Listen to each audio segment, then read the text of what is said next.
Your body can still heal. That is the strange part. A small cut still closes. A bruise still fades. Tired muscles still rebuild in the dark. But somewhere with age, the old rhythm changes, as if the body that once helped ancient humans survive cold, hunger, wounds, and long walking days has begun to move more slowly inside its own repair. Nothing feels broken at first, only delayed. So what did the human body lose across time, and why your body stops repairing like it used to? A small bruise can teach the body's history more quietly than a textbook can. It begins as a dark patch under the skin, a little pool of broken vessels where the body has already started to clean, seal, and rebuild. When you were younger, you may not have watched it closely. It appeared, changed colour, faded, and disappeared almost before it became a thought. But later in life, the same kind of mark seems to stay. A sore shoulder after carrying something ordinary does not leave by the next morning.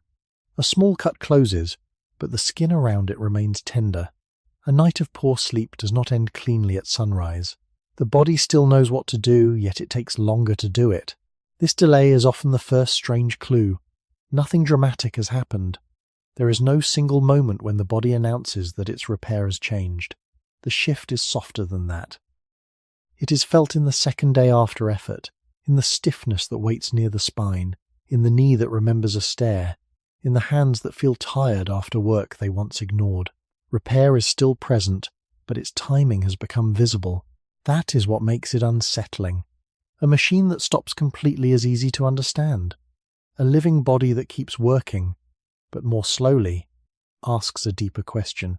For most of human existence, this body did not live inside soft chairs, flat floors, warm rooms, and predictable meals. It came from a world where skin met bark, stone, ash, water, cold air, animal hide, rough tools, and long distances. The early human body was not protected from friction. It was shaped by it. Feet pressed against uneven ground. Fingers closed around wood, bone, stone, and plant fibers. Shoulders carried food, infants, water, fuel, or gathered materials. Knees bent near fires and shelters. Sleep often came near other bodies, under changing weather, with the ground never completely forgotten. In that older world, repair was not a quiet background service. It was part of staying alive long enough to rise again. The body learned to patch small damage because small damage was ordinary. A scratch could matter. A swollen ankle could change a day's movement. A fever could remove someone from gathering, walking, or watching. A torn muscle, a cracked tooth, an infected wound, a tired limb, none of these needed to be rare to shape the human story.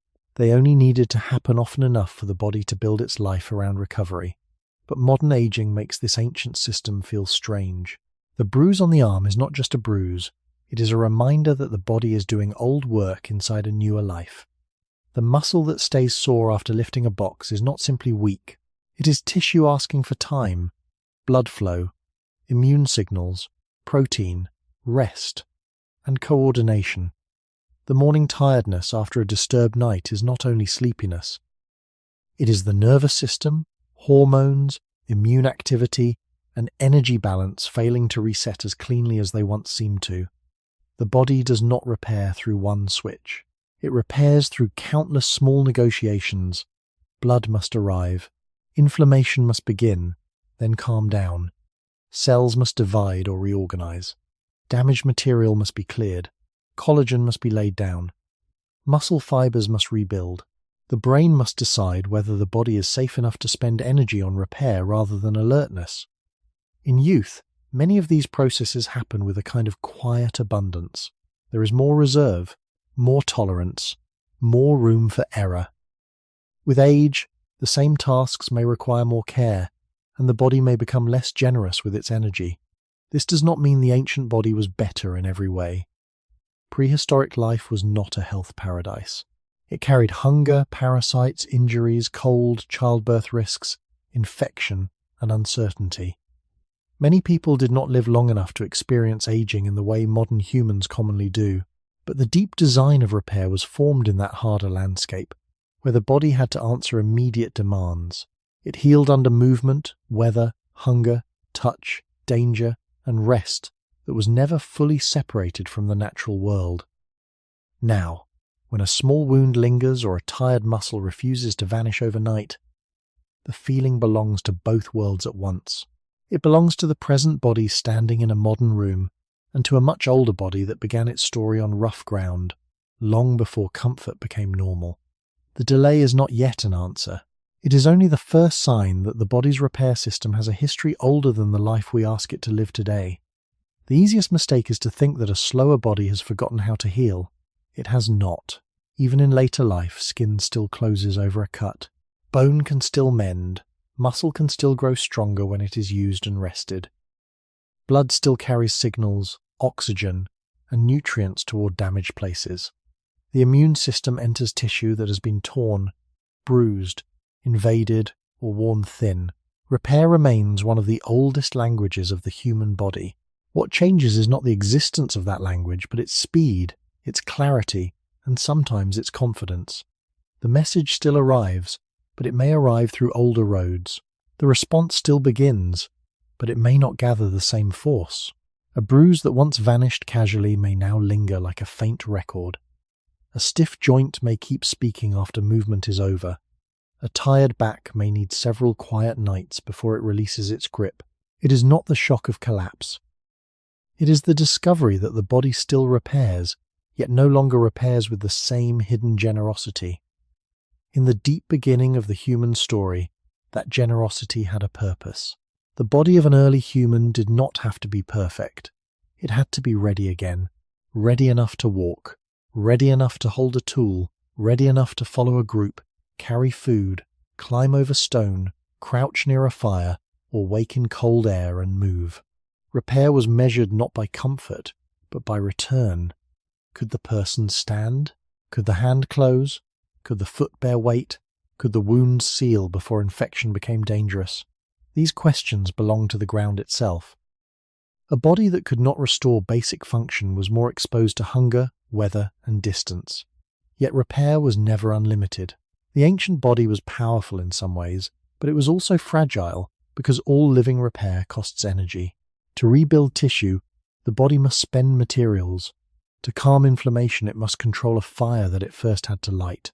To replace cells, it must copy, divide, organize, and clean. Nothing is free inside the body. Every patch, scar, new fiber, and immune response takes from the same store that powers walking, warmth, digestion, nursing, and alertness. With age, the store may still be there, but the body often becomes more careful with how it spends it. The change may feel like weakness from the outside, but from the inside it can be seen as a slower negotiation. More signals must be balanced, more old damage must be worked around, more systems must agree before repair can move smoothly. A younger body often acts as if it has room to waste effort. It can inflame quickly, rebuild strongly, and recover from small mistakes without making them visible. An older body may be less able to spend so freely. It may still choose repair, but it chooses through a crowded field of demands.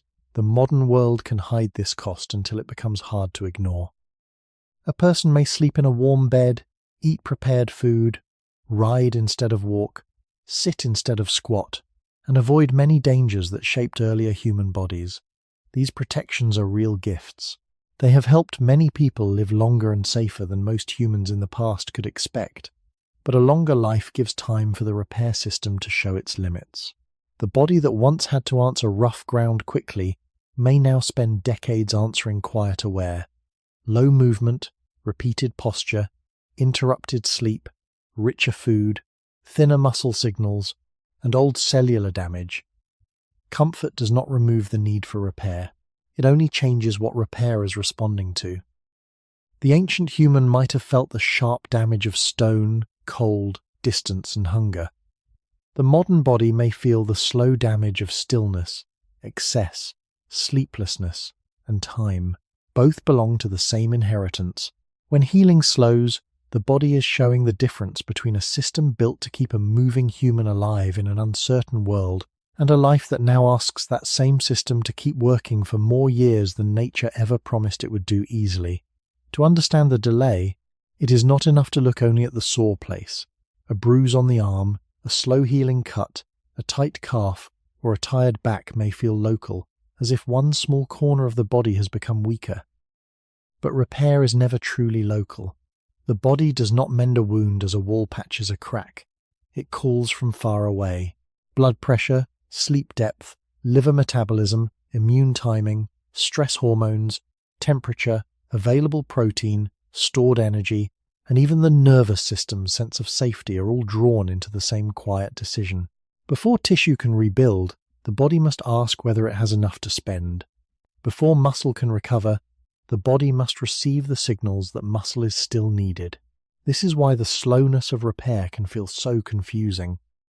The pain may be in one shoulder, but the cause is not always only in the shoulder. The cut may be on one finger, but the healing belongs to the whole body. What seems like a small delay is often the visible edge of a much larger conversation. That conversation began long before houses, beds, chairs, clocks, and medicine became part of human life. The earliest humans did not live in a world that separated injury from movement, hunger from recovery, or sleep from danger. Their bodies repaired while life continued around them. A person with a sore foot still had to keep close to the group. A person with a small wound still had to avoid infection, cold, and exhaustion. A person recovering from illness still lived under the demands of weather, terrain, and food. There was no perfect recovery room waiting outside the landscape. The ground itself was the floor, the clinic, the road, and the test. Because of this, human repair evolved as a practical system, not a luxurious one. It did not need to erase every discomfort. It needed to restore enough function for life to continue, enough grip to hold, enough balance to walk, enough skin closure to protect the blood, enough strength to rise after sleep, enough energy to follow the others into the day. In the modern body, we often notice repair because comfort gives us space to notice it. We sit still and feel the ache. We wake in a quiet room and measure the heaviness. We compare today with yesterday. We remember a younger body that seemed to return faster, and the difference becomes personal. But the repair system itself was not shaped mainly for personal comfort. It was shaped under conditions where function mattered more than feeling perfect. This does not make the old world noble or pure. It was not gentle. Bones broke. Teeth wore down. Parasites entered bodies. Smoke irritated lungs. Childbirth could be dangerous. Infection could turn a small opening in the skin into a serious threat. Archaeological remains sometimes show healed fractures, worn joints, dental disease, and signs of stress, reminding us that ancient bodies were not untouched by damage. They were repaired bodies, marked bodies, bodies that carried history inside bone and tooth. The difference is that their repair took place inside a life of direct physical demand. Every step, every load, every cold morning, every rough surface gave information to the tissues. The body learned from pressure. It learned from use. It learned from the repeated message that survival required motion. When we ask why the body stops repairing like it used to, we are not only asking about age. We're asking what kind of world the body still thinks it belongs to. Does it belong to the room where the ache is noticed, or to the older ground where recovery meant returning to movement before comfort was complete? Does it respond to rest alone, or to the ancient mixture of rest, effort, hunger, warmth, danger, touch, sleep, and time? The answer cannot be rushed, because the body itself did not come from one cause. It came from a long chain of environments, each leaving a faint instruction behind. A slower bruise, a stubborn soreness, or a morning that begins without full restoration may be small in daily life, but each one points backward. Not to a perfect past, and not to a simple cure, but to the beginning of a deeper question. What was human repair originally meant to survive? Every living body is a repair system before it is anything else. Long before humans made shelters, fire hearths, stone tools, clothing, or villages, life had already learned one essential rule. Damage must be answered. A thin membrane must close after it is torn. A surface must keep the outside world from entering too deeply. A broken vessel must seal so blood does not continue to leave. A cell must correct errors, remove waste, replace worn pieces, and protect its inner order. Life is not still. It is always being rubbed, warmed, cooled, invaded, stretched, fed, starved, and changed. To be alive is to be damaged in small ways, and to keep answering that damage before it becomes final. The human body inherited this ancient work. When skin closes over a cut, when a scab forms, when a bruise changes from dark purple to yellow, when sore muscle slowly becomes usable again, the body is speaking a language far older than language itself. It is not thinking in words. It is measuring pressure, threat, energy, and time. It is asking what must be sealed, what must be removed, what can be rebuilt, and what must simply be tolerated. In the early human world, this repair was not an invisible background comfort. It was woven into every day of survival. A person moving through grassland, woodland, riverbank, cave mouth, shoreline, or cold open ground could not avoid small injuries forever. Thorns scratched skin, stone-cut feet, smoke irritated the eyes and lungs. Carrying weight strained shoulders and hips. Repeated gripping changed hands. Long walking marked knees, ankles, and backs. The body was touched by the world constantly, and every touch left information. Repair did not begin only after disaster. It worked quietly after ordinary life. It restored skin after friction. It remodeled bone after stress. It thickened or reorganized tissue where load returned again and again. It sent immune cells to places where the barrier had been crossed. It built tiny scars that were not failures, but records of survival. This is important because modern people often notice repair only when it feels slow. We notice the cut that stays red, the bruise that refuses to fade, the muscle that remains sore after a simple task. But the older meaning of repair was not to make the body feel untouched. It was to keep the body open to tomorrow. In human origins, tomorrow was not abstract. Tomorrow meant another distance, another cold morning, another search for food, another night near other people, another need to lift, walk, listen, carry, or wait. The body that could answer damage well enough had a better chance of remaining inside the group's movement. Skin was not just skin. It was the border between the body and infection. Blood clotting was not just a chemical event. It was a way of keeping life from draining out of a small opening. Inflammation was not simply swelling or pain.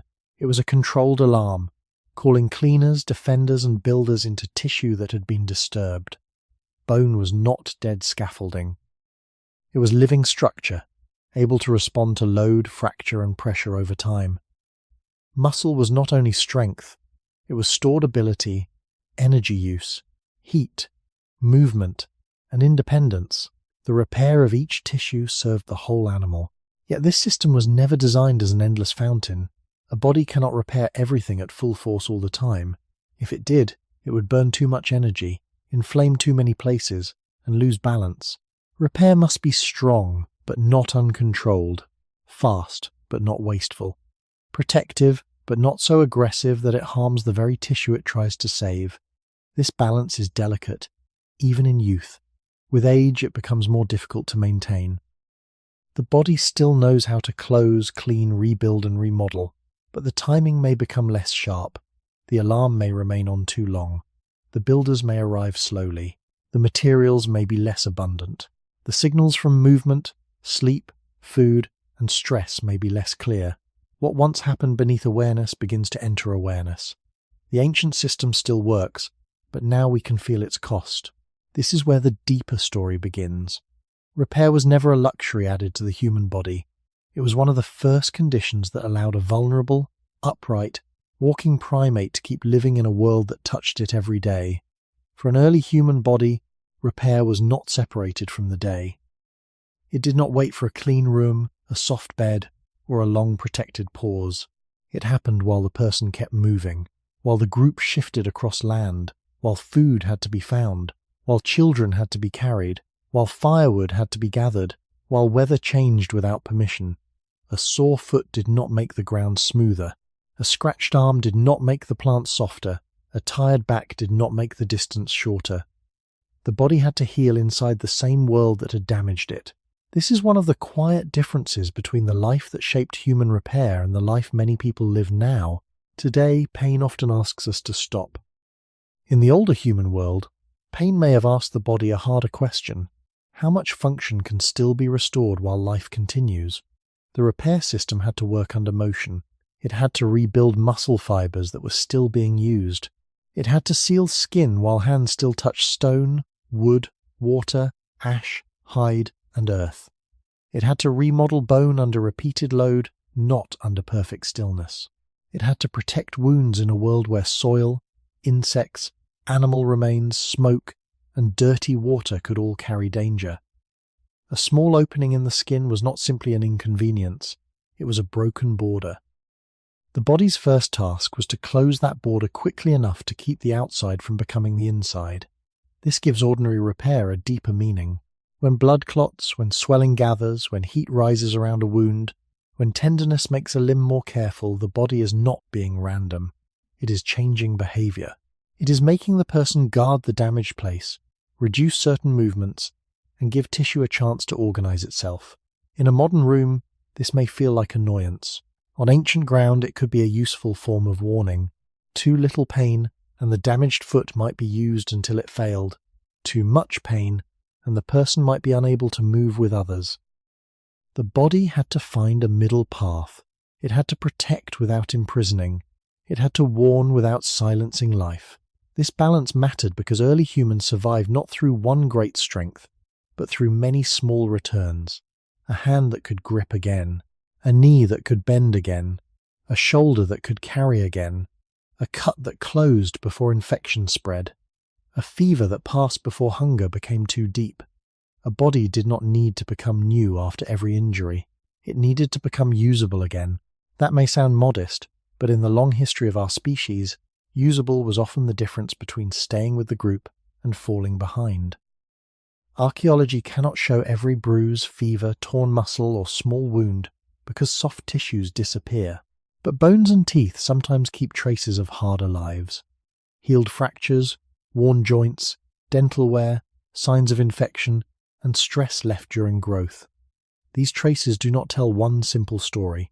They do not prove that ancient people were always stronger or healthier. They show something more grounded. Bodies endured damage, and some damage healed. A healed fracture in an ancient skeleton is not just a medical fact. It suggests time passed after injury. It suggests the body remained alive long enough to repair.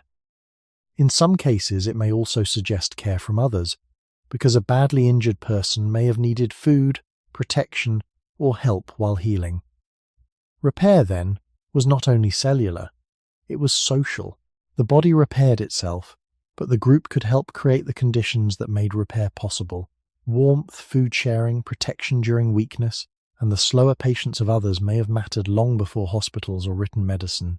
This is where the story of bodily repair becomes deeply human. We were not only animals that healed, we were animals whose healing often depended on not being abandoned. The cut closed through biology, but the person survived through relationship, landscape, and time. When the body repairs more slowly with age, it is easy to see only private decline. But the older story reminds us that repair has always been connected to a world around the body. It needs signals from movement, materials from food, quiet from rest, protection from danger, and sometimes the presence of others. The body was built to repair in a living environment, not in isolation. Its slowness today carries that old truth forward, softly but stubbornly. The body can repair many things, but it cannot repair everything at the same time with equal force. This may be the quietest truth behind healing. A living body is not a warehouse with endless supplies waiting in the dark. It is more like a small settlement beside a difficult landscape, always deciding where the next portion of energy must go. Warmth needs fuel. Movement needs fuel. Digestion needs fuel. The brain, even at rest, needs a steady flow of energy.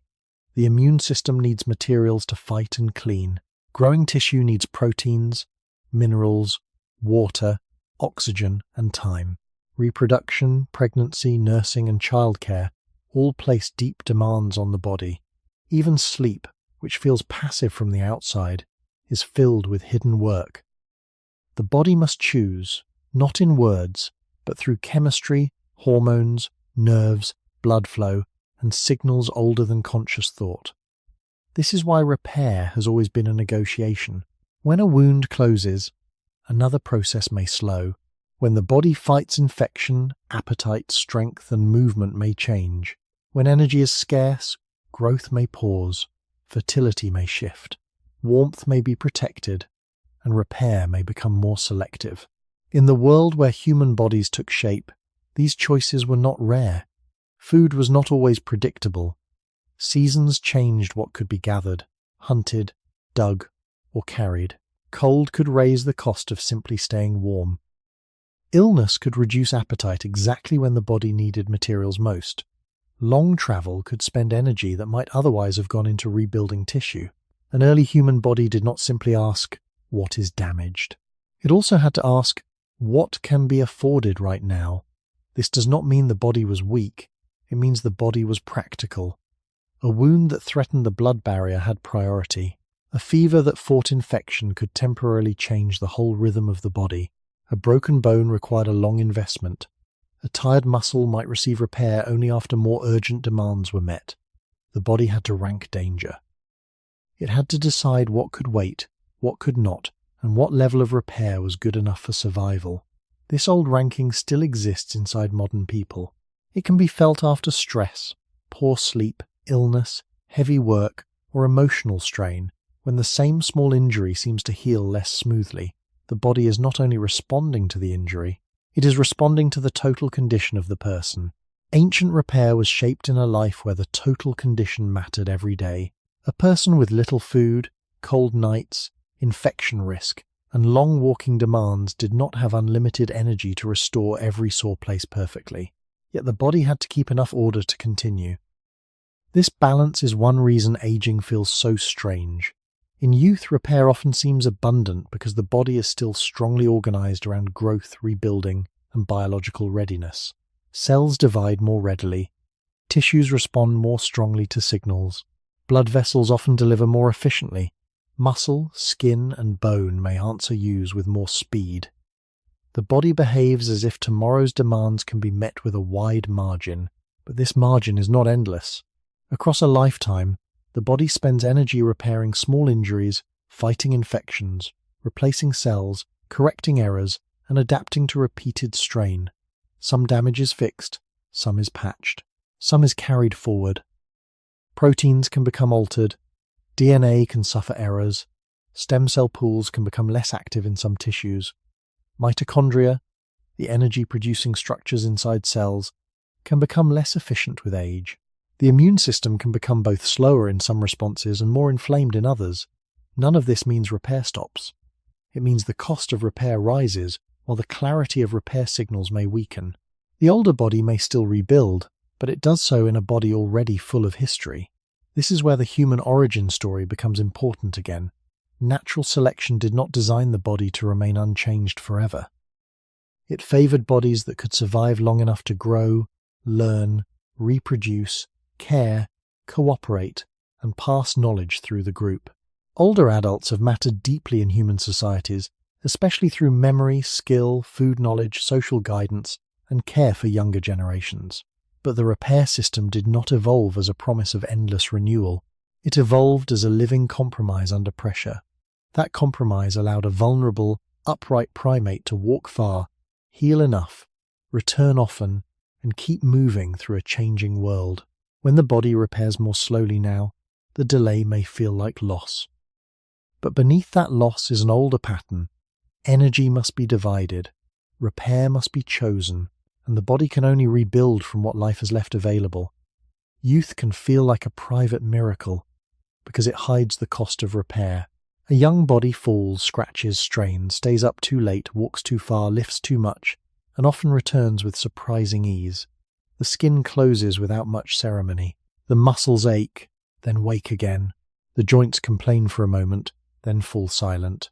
A night of sleep seems to wash away what the day has done. From inside that body it can feel as if repair is simply normal, as if healing belongs to life in the same effortless way as breathing.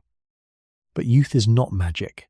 It is a period of biological surplus, a time when the body often has more reserve than the person can feel. Cells are still strongly organized around growth and replacement. Tissues respond quickly to signals. Blood vessels carry repair materials with less resistance. Muscle and bone are still receiving powerful messages to build, strengthen, and adapt.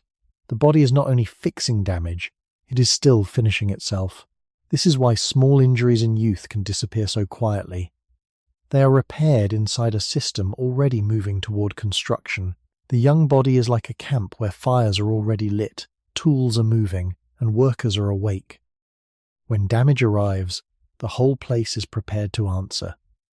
In the long beginning of human life, this surplus mattered because youth was not a gentle stage. Childhood and adolescence in early human groups were not lived behind clean walls, but close to soil, weather, smoke, animals, tools, plants, and the movements of adults. Young bodies learned through contact.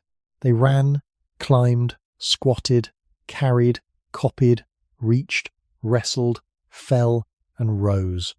Their bones and muscles received constant information from the world.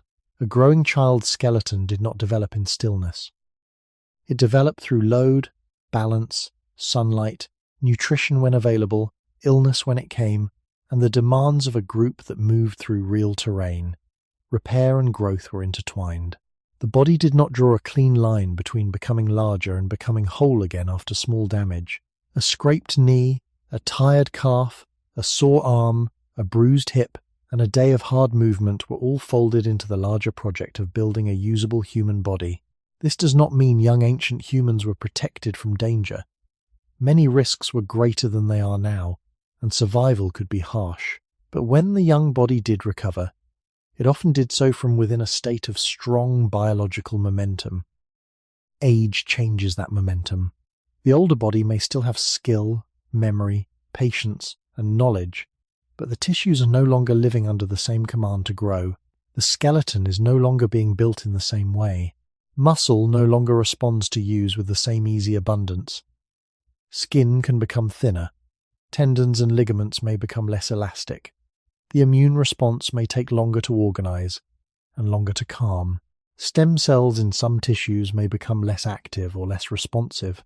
Energy production inside cells may become less efficient. None of these changes alone explains everything, and they do not happen to everyone in exactly the same way. But together they alter the feeling of recovery. The body still repairs, yet the atmosphere around repair has changed. There is less spare force, less biological noise in favor of rebuilding, less sense that every small injury is being swallowed by a larger tide of growth. This is why comparing an older body to a younger one can be painful. It is easy to imagine that the younger body was simply better, and in some ways it was faster, but it was faster because it stood inside a different phase of life. It was spending energy as if expansion were the main task. Later, the body becomes more like an old settlement that must maintain its walls, roads, fires, and stores while the weather keeps changing. Nothing is abandoned all at once. The work continues. But every repair must happen among structures that have already endured many seasons. Youth did not heal because it was untouched by damage. It healed because it had more room to spend on return.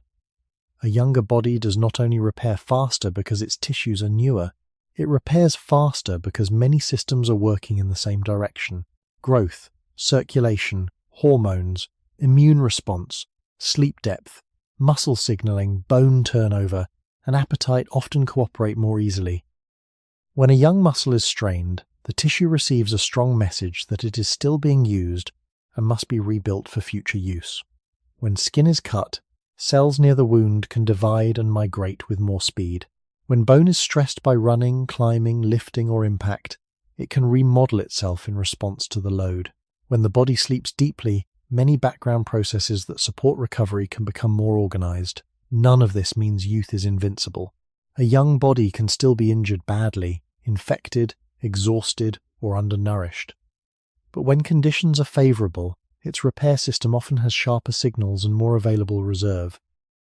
The body hears damage clearly, answers strongly, and forgets the effort more quickly. In the first human landscapes, this responsiveness was not a decoration. It helped young bodies become useful members of a moving group. A child who learned to walk on uneven ground was also training balance, bone, tendon, and muscle. A young person who copied adults making tools, gathering food, carrying bundles, or moving across rough land was sending repeated signals into the hands, spine, hips, knees, and feet. The body grew by being asked to meet the world. Repair was not separate from learning. Each small fall, each scratch, each tired limb, each day of hunger or heavy movement entered the building of the body. The growing human did not simply become taller, it became calibrated to a landscape. This is why youth can look like effortless recovery from the outside. Beneath the ease there is constant construction, the skin barrier is renewing, the immune system is learning what belongs and what threatens, the skeleton is adjusting to load, muscle fibers are changing in response to use, blood vessels are expanding and maintaining supply, the nervous system is mapping movement with increasing precision. Hormones help coordinate growth and repair, though their exact roles vary across age, sex, dharana, sleep, and health. The young body is not one simple machine. It is a crowd of living systems that, for a time, often agree on the same direction: build, adapt, and return. Later in life, the agreement becomes less complete.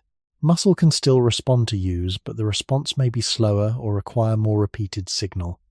Skin still renews, but it may be thinner and less elastic.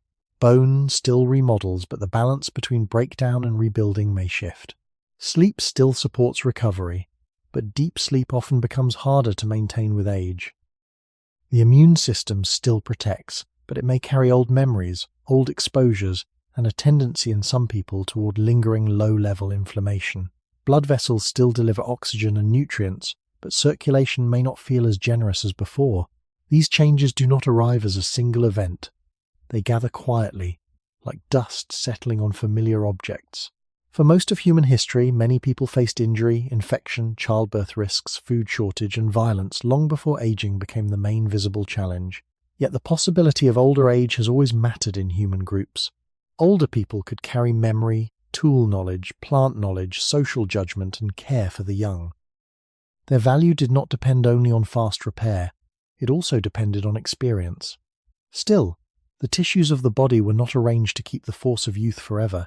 The very systems that once built a growing human began, slowly, to maintain an already lived-in body. That shift changes the feeling of healing. A younger body often repairs as if the future is expanding. An older body repairs as if the future must be protected with care. The cut still closes, the muscle still learns, the bone still listens. But the signal moves through a body that has already crossed many seasons of use, stress, illness, recovery, and time.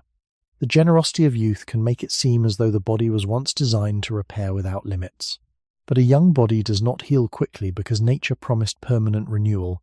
It heals quickly because, for a while, life has placed many of its strongest resources near the beginning. Growth, sexual maturity, learning, strength, immune training, and social usefulness all gather during the earlier decades of life. From an evolutionary point of view, this is not accidental. A body must survive childhood, reach adulthood, learn the world, form bonds, reproduce or help kin, and contribute to the survival of others. Repair during youth serves that larger movement. It keeps the young human available to the group, able to learn, able to move, able to recover after mistake, illness, and strain. The skin closes because the body must remain sealed. The bone rebuilds because the body must keep standing. The muscle adapts because the body must keep carrying, climbing, walking, lifting, and following. The immune system learns because the outside world is full of threats. But none of these systems were shaped to remain at their highest setting forever. A fire that burns too hot forever consumes its own fuel. A defense system that never calms begins to injure what it protects. A growth program that never ends becomes dangerous. So the body changes its priorities with time. The same biological power that builds a young person cannot simply continue unchanged into later life without cost. This is one reason aging is not just damage, but shifting balance. The body moves from expansion toward maintenance. It no longer behaves as if every tissue should grow with the same urgency. It begins to preserve, regulate, patch, and manage. In the deep human past, that shift happened inside a world where survival pressures were immediate. A young adult who could move well, heal enough, gather food, make tools, avoid danger, carry children, or help others had already fulfilled much of what natural selection strongly demanded. Older adults could still matter greatly, especially through knowledge, memory, care, judgment, and skill. But the body's repair system was not built around the modern expectation that every decade should feel like the strongest one. The modern mind often expects continuity. It remembers the body at 20, 30, or 40, and silently asks later tissues to answer with the same speed. But the body is not a saved photograph. It is a living record. Each year leaves small changes in cells, blood vessels, connective tissue, nerves, hormones, immune memory, and energy systems. Some changes are useful adaptations to life. Some are scars. Some are ordinary wear. Some are the quiet residue of infections, stress, nutrition, sleep, work, and movement. By later life, repair does not happen on untouched ground. It happens inside a landscape already marked. The young body once repaired like fresh earth after rain, quickly absorbing footprints. The older body may repair more like an old path after many seasons, still firm, still usable, but slower to lose the memory of pressure. This does not make the older body meaningless or failed. In human groups, age has often carried forms of value that quick tissue repair alone could never provide. A person who remembered where water might remain in a dry season, which plants could be used, how tools were shaped, how disputes were calmed, or how children were protected could contribute in ways not measured by muscle soreness or skin thickness. Still, the tissues themselves obey biology. They do not repair faster simply because the person has more wisdom. They repair according to energy, signals, circulation, inflammation, sleep, and cellular capacity.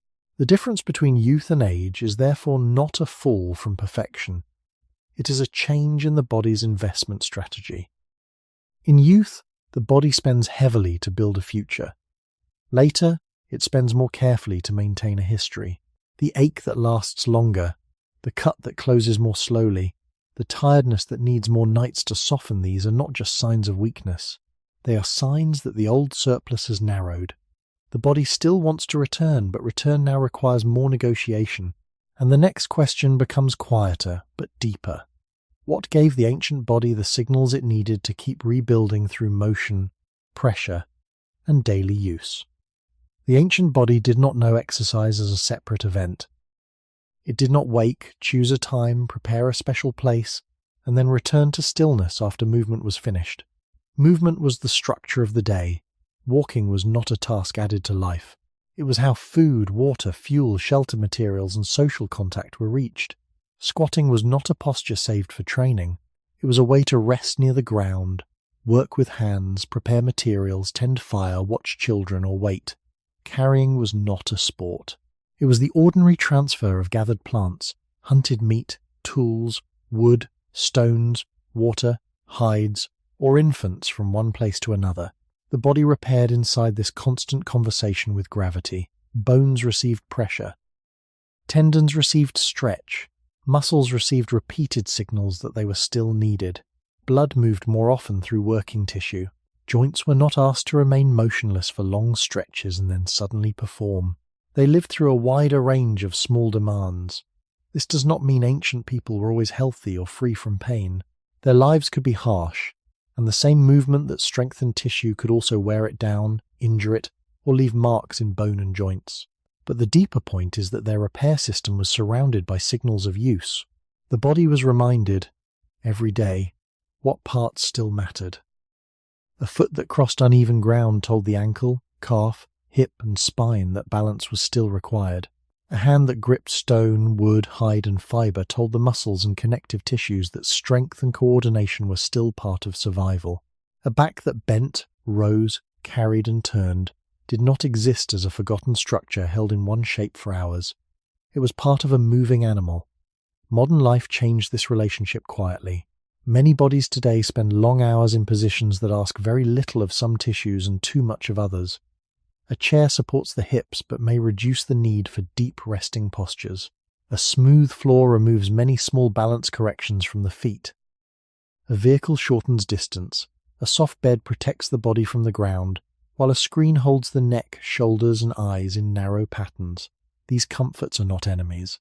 They have reduced danger, saved effort, and made life more predictable. Yet the body still carries an older expectation. Tissue responds to use. Bone is living tissue and tends to maintain itself in relation to load. Muscle keeps its strength more readily when it is asked to work. Tendons and ligaments receive information through tension and movement. Circulation is helped by the rhythm of contracting muscles. Even repair after small strain depends partly on the body understanding that the strained tissue remains necessary. Without enough clear signal, the body may not spend as generously on what seems unused. This is why stillness can feel so strange with age. The body may be safe, warm, and fed, yet certain tissues receive fewer ancient messages. They are not cut by stone or strained by a long day of carrying, but they may also not be strongly invited to rebuild. In the first human environments, repair and movement were linked not as a choice, but as a condition of being alive. A person healed while walking more carefully, while carrying less for a time, while sitting near a fire, while returning slowly to ordinary tasks. Recovery did not always mean total rest. It often meant adjusted movement within a living landscape. Pain guarded the damaged place. Fatigue slowed the pace. Other people may have helped, but the body still belonged to motion, and motion kept speaking to the tissues. When the modern body stops repairing like it used to, one reason may be that the world around it has become quieter in the exact language the old body understands. It hears less ground through the feet, less weight through the bones, less varied reach through the shoulders, less natural bending through the hips, less daily proof that every tissue must remain ready. The repair system is still there, but the ancient conversation has grown faint. Bones are often imagined as fixed supports, like dry sticks inside the body, but living bone is much stranger than that. It listens. It is broken down and rebuilt in tiny amounts through life, shaped by the forces that pass through it. A hip that bears weight, a heel that strikes the ground, a wrist that resists pressure, a spine that carries a load, all of these send information into tissue. Muscle is the same in its own way. It does not remain strong simply because it once was strong. It waits for repeated proof that strength is still needed. Tendons and ligaments, slower and quieter than muscle, also respond to tension and use. Even blood flow follows the rhythm of movement, pushed and helped by contracting muscles, changing pressure, and the ordinary pumping of a body that is not still for too long.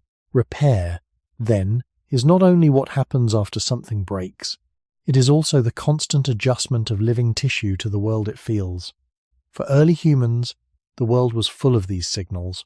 A day of walking over uneven ground did not train only the legs.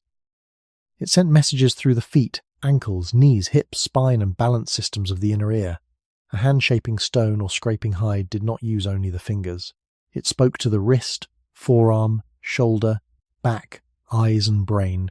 Carrying a child on one side, lifting wood from the ground, crouching near a fire, reaching into branches, digging roots, climbing over rock, or moving through snow and mud, all created different patterns of strain.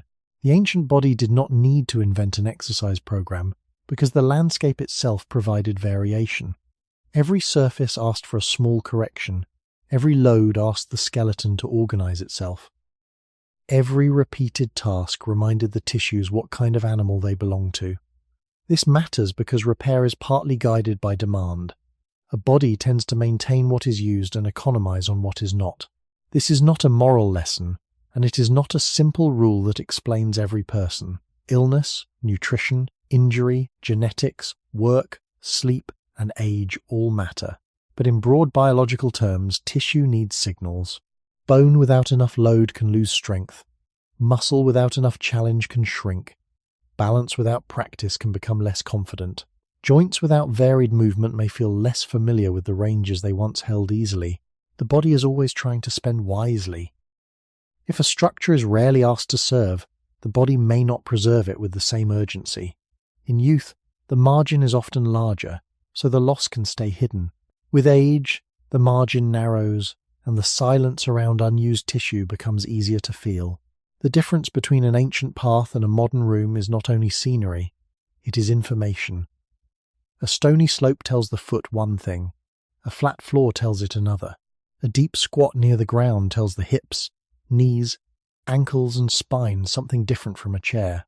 Carrying water, wood, or gathered food against the body tells the shoulder and trunk something different from lifting only rarely. Sleeping near the ground, rising from low postures, Turning around uneven surfaces and walking long distances placed the whole body in a wider conversation with gravity. Modern comfort has narrowed many of those messages. It has made life safer and easier in countless ways, but the old repair system still waits for signals that may now arrive faintly. A sore muscle may not only be asking for rest, it may also be asking whether it will be needed again. A stiff hip may not only be aging, it may be remembering ranges of motion that modern life rarely visits.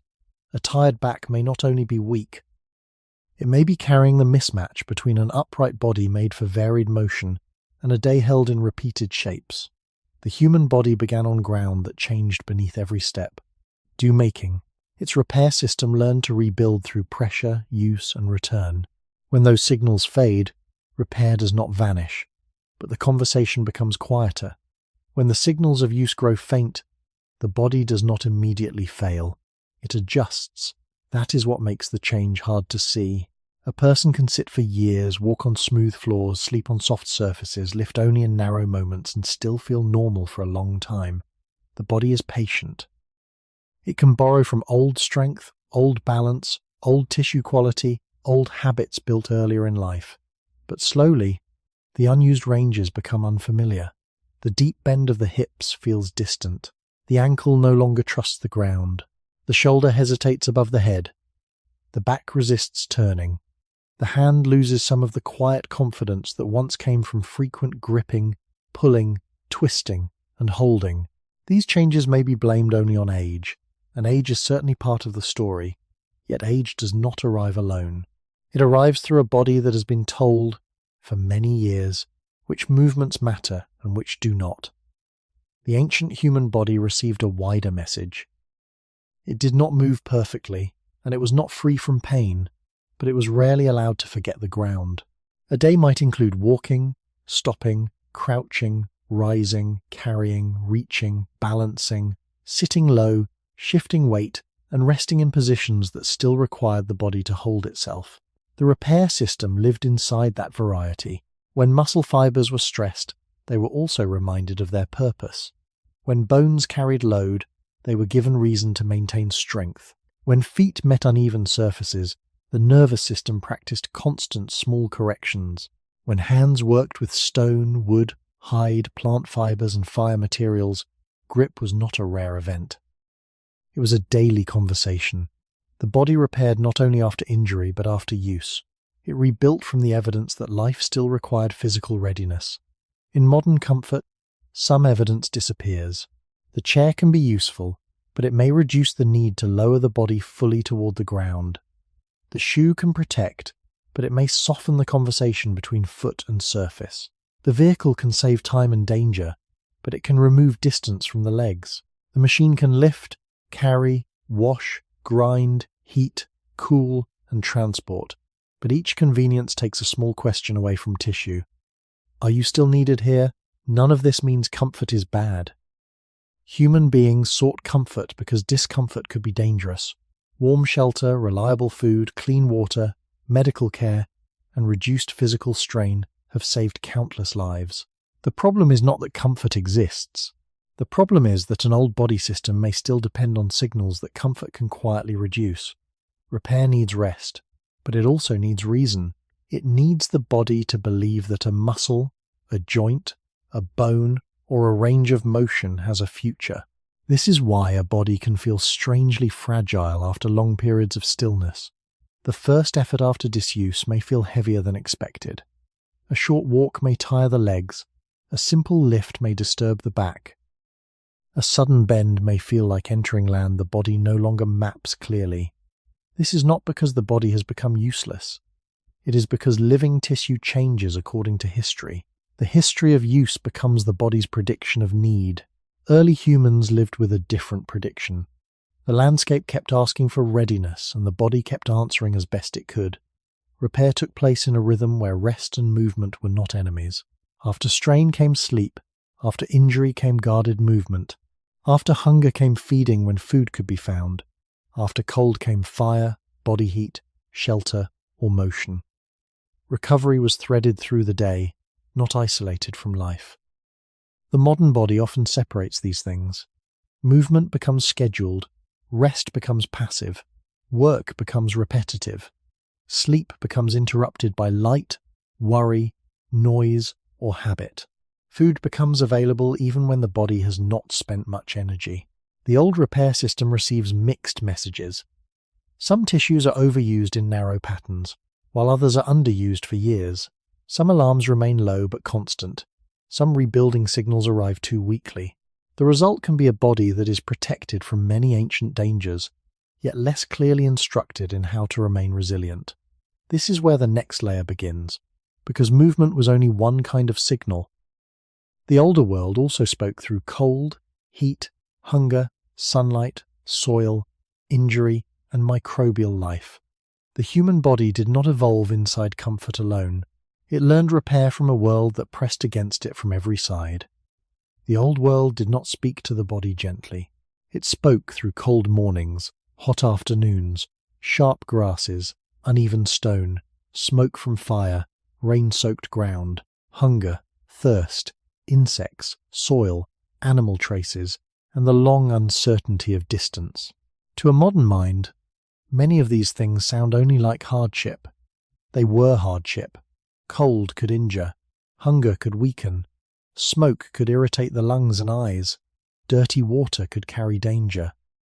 A thorn or cut could become infected.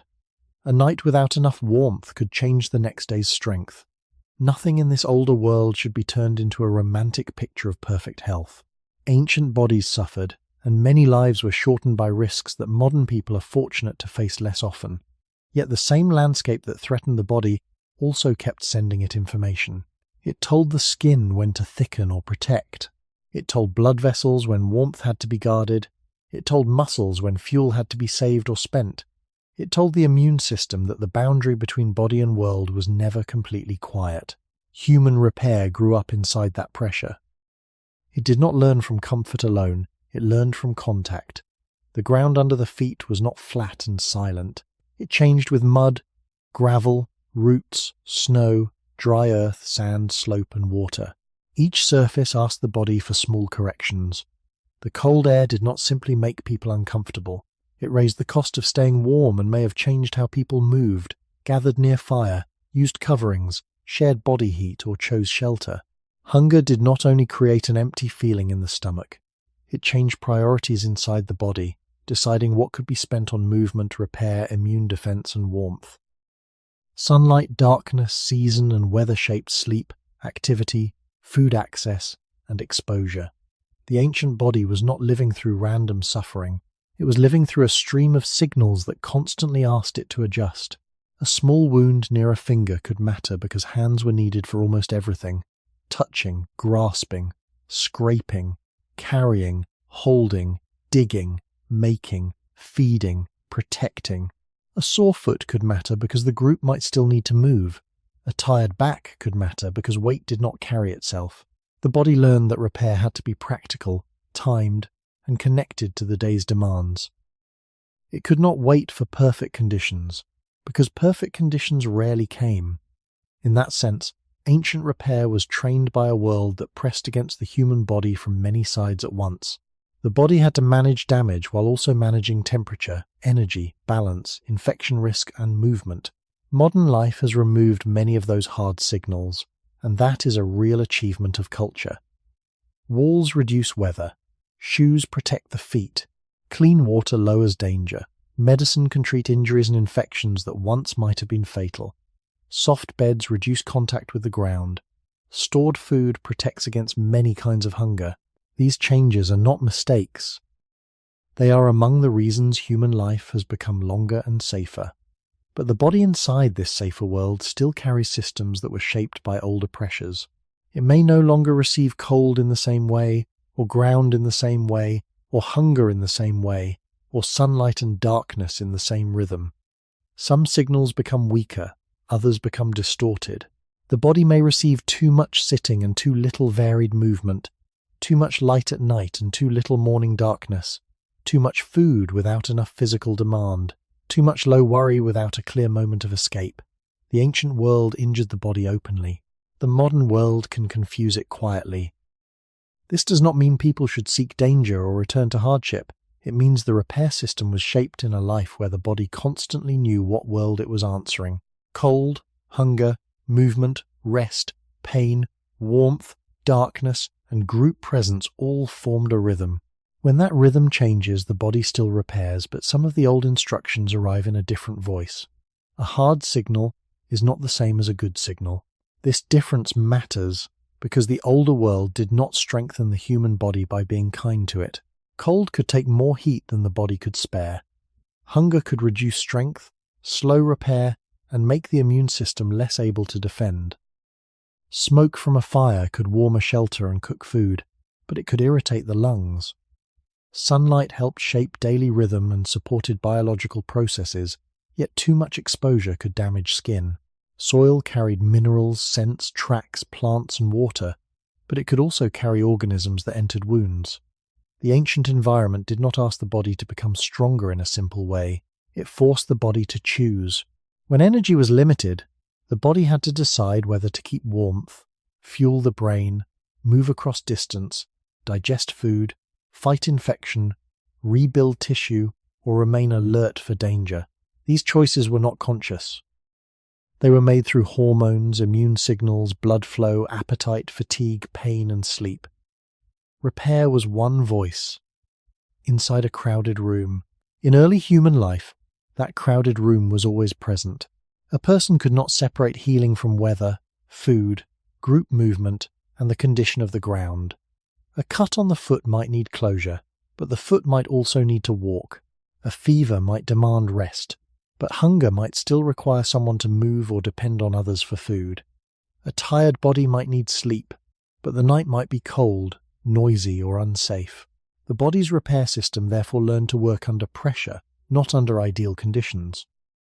It learned to delay some processes, accelerate others, and settle for partial restoration when full restoration was too expensive. This is not a failure of design. It is the ordinary compromise of life. A living body survives by ranking needs, and the ranking changes with the environment. This is one reason modern aging can feel so confusing. A person may live in a room with steady temperature, stored food, soft bedding, and fewer immediate dangers, yet the body still carries a repair system built around trade-offs. It still asks what can be afforded. It still reacts to stress as if energy may soon be needed elsewhere. It still treats poor sleep, emotional strain, illness, or inactivity as conditions that change the budget for repair. The old pressures are reduced, but the old accounting remains. When healing slows with age, it may not be only because the tissue is damaged. It may also be because the body has become more cautious, more inflamed, less efficient, or less certain about where to spend its energy. Ancient humans lived in landscapes where the body had to be selective every day.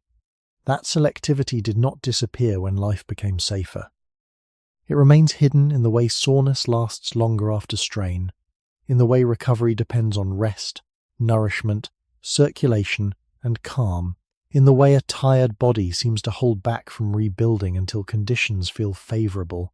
The human body began as a creature of thresholds.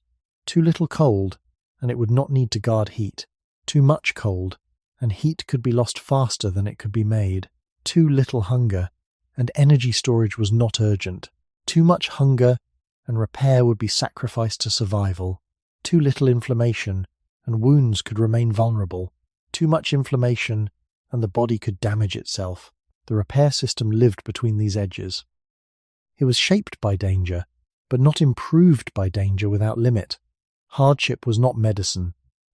Hardship was a teacher that could also kill. The body learned from it only when the person survived long enough for adaptation and repair to matter. The modern body still listens for these ancient lessons, but the signals now arrive differently. Some are softened by comfort. Some are distorted by long stillness. Some are intensified by chronic stress that has no clear beginning or end. The body no longer stands in the same wild classroom, yet it still grades every day by an older scale. How much energy is available? What is damaged? What is urgent? And what can wait? Repair in the older world was never only an event inside the skin. It was a rhythm between the body and everything around it. A person became tired because distance had been crossed, because food had been carried, because the weather had been endured, because sleep had been shaped by darkness, fire, noise, and other breathing bodies nearby. Then the body answered in pieces. It slowed the limb that hurt. It drew warmth toward tissue that needed attention. It made the person hungry when materials were needed, sleepy when the nervous system had to quiet, cautious when a joint or wound could not yet be trusted. These signals were not separate from daily life. They were part of the same landscape as tracks in mud, ashes near a hearth, flakes of stone left from tool-making, a worn path between shelter and water, or the low place where bodies rested near each other at night. Human repair belonged to the ground, the group, the season, and the task. In that world, the body did not ask for perfect comfort before it began to mend. It asked for enough warmth to prevent the cold from stealing too much energy, enough food to provide building material, enough rest to lower the alarm, enough protection from others so weakness did not become abandonment, enough movement to keep the body connected to tomorrow's demands. The word enough may be one of the oldest words hidden inside biology, even before it became speech.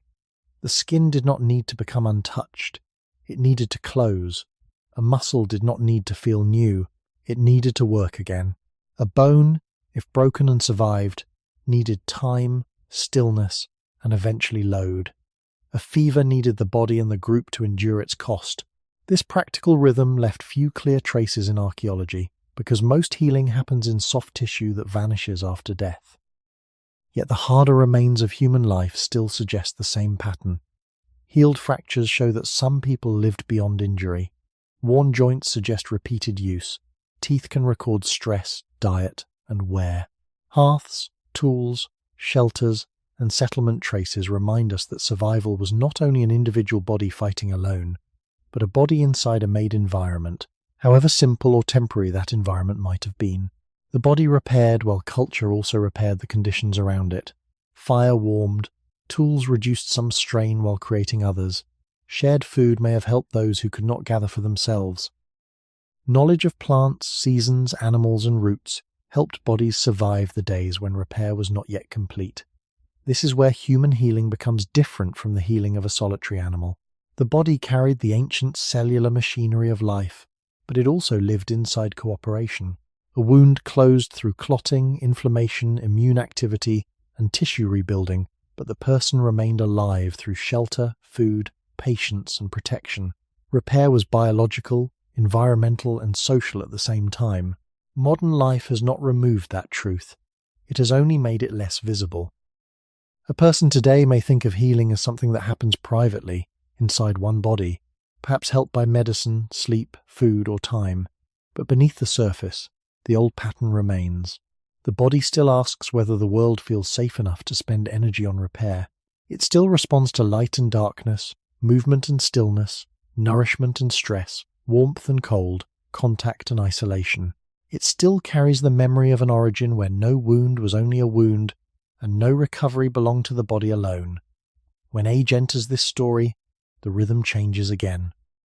The old signals do not disappear, but they travel through tissues that have already stored many years of pressure, infection, use, rest, and repair. Damage becomes less dramatic, less tied to one scratch or one fall. It begins to gather quietly inside cells, vessels, proteins, joints, and immune memory. The body is still answering the world, but now it is also answering its own long past. What once came from the outside as cold, hunger, terrain, and injury begins to appear from within. A slower rebuilding, lingering inflammation, thinner reserve, and the quiet weight of time. Many kinds of damage are repaired before a person ever feels them. This is one reason youth can seem so clean in memory. The body is not untouched when it is young. It is simply faster at hiding the evidence. Cells are injured by ordinary metabolism. Proteins become bent, worn, or misplaced. Tiny blood vessels are stressed by pressure. Muscle fibers are disturbed by use. Skin is scraped by the world. The immune system meets small threats and removes them before they become a story. The body is full of small fires that are lit and put out before the mind notices smoke. In youth, the cleaning crews often arrive quickly. The broken material is removed. The signal rises, does its work, then fades. A night of deep sleep, a meal, movement, warmth, and time may be enough to make yesterday's strain disappear from awareness.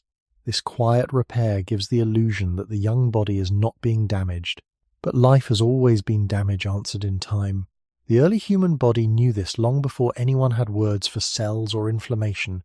A young person walking across rough ground, learning to shape tools, carrying small loads, sleeping near fire, and following older members of the group was constantly collecting small injuries. Most never became visible in bone.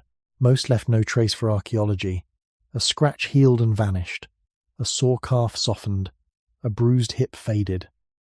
A finger cut by stone closed. A day of hunger passed into a day of food. What survived in the body was not a record of every wound, but the habit of answering. For a growing human, repair happened so close to growth that the two were almost woven together. The body was building itself while mending itself. That is why early damage could disappear so completely from memory. It was swallowed by construction. With age, the same ordinary damage no longer vanishes as easily. It does not always become dramatic. Often, it becomes quieter, smaller, and more persistent.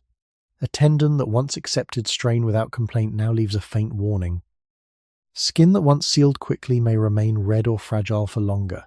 Muscles that once rebuilt overnight may carry a dull heaviness into the next day.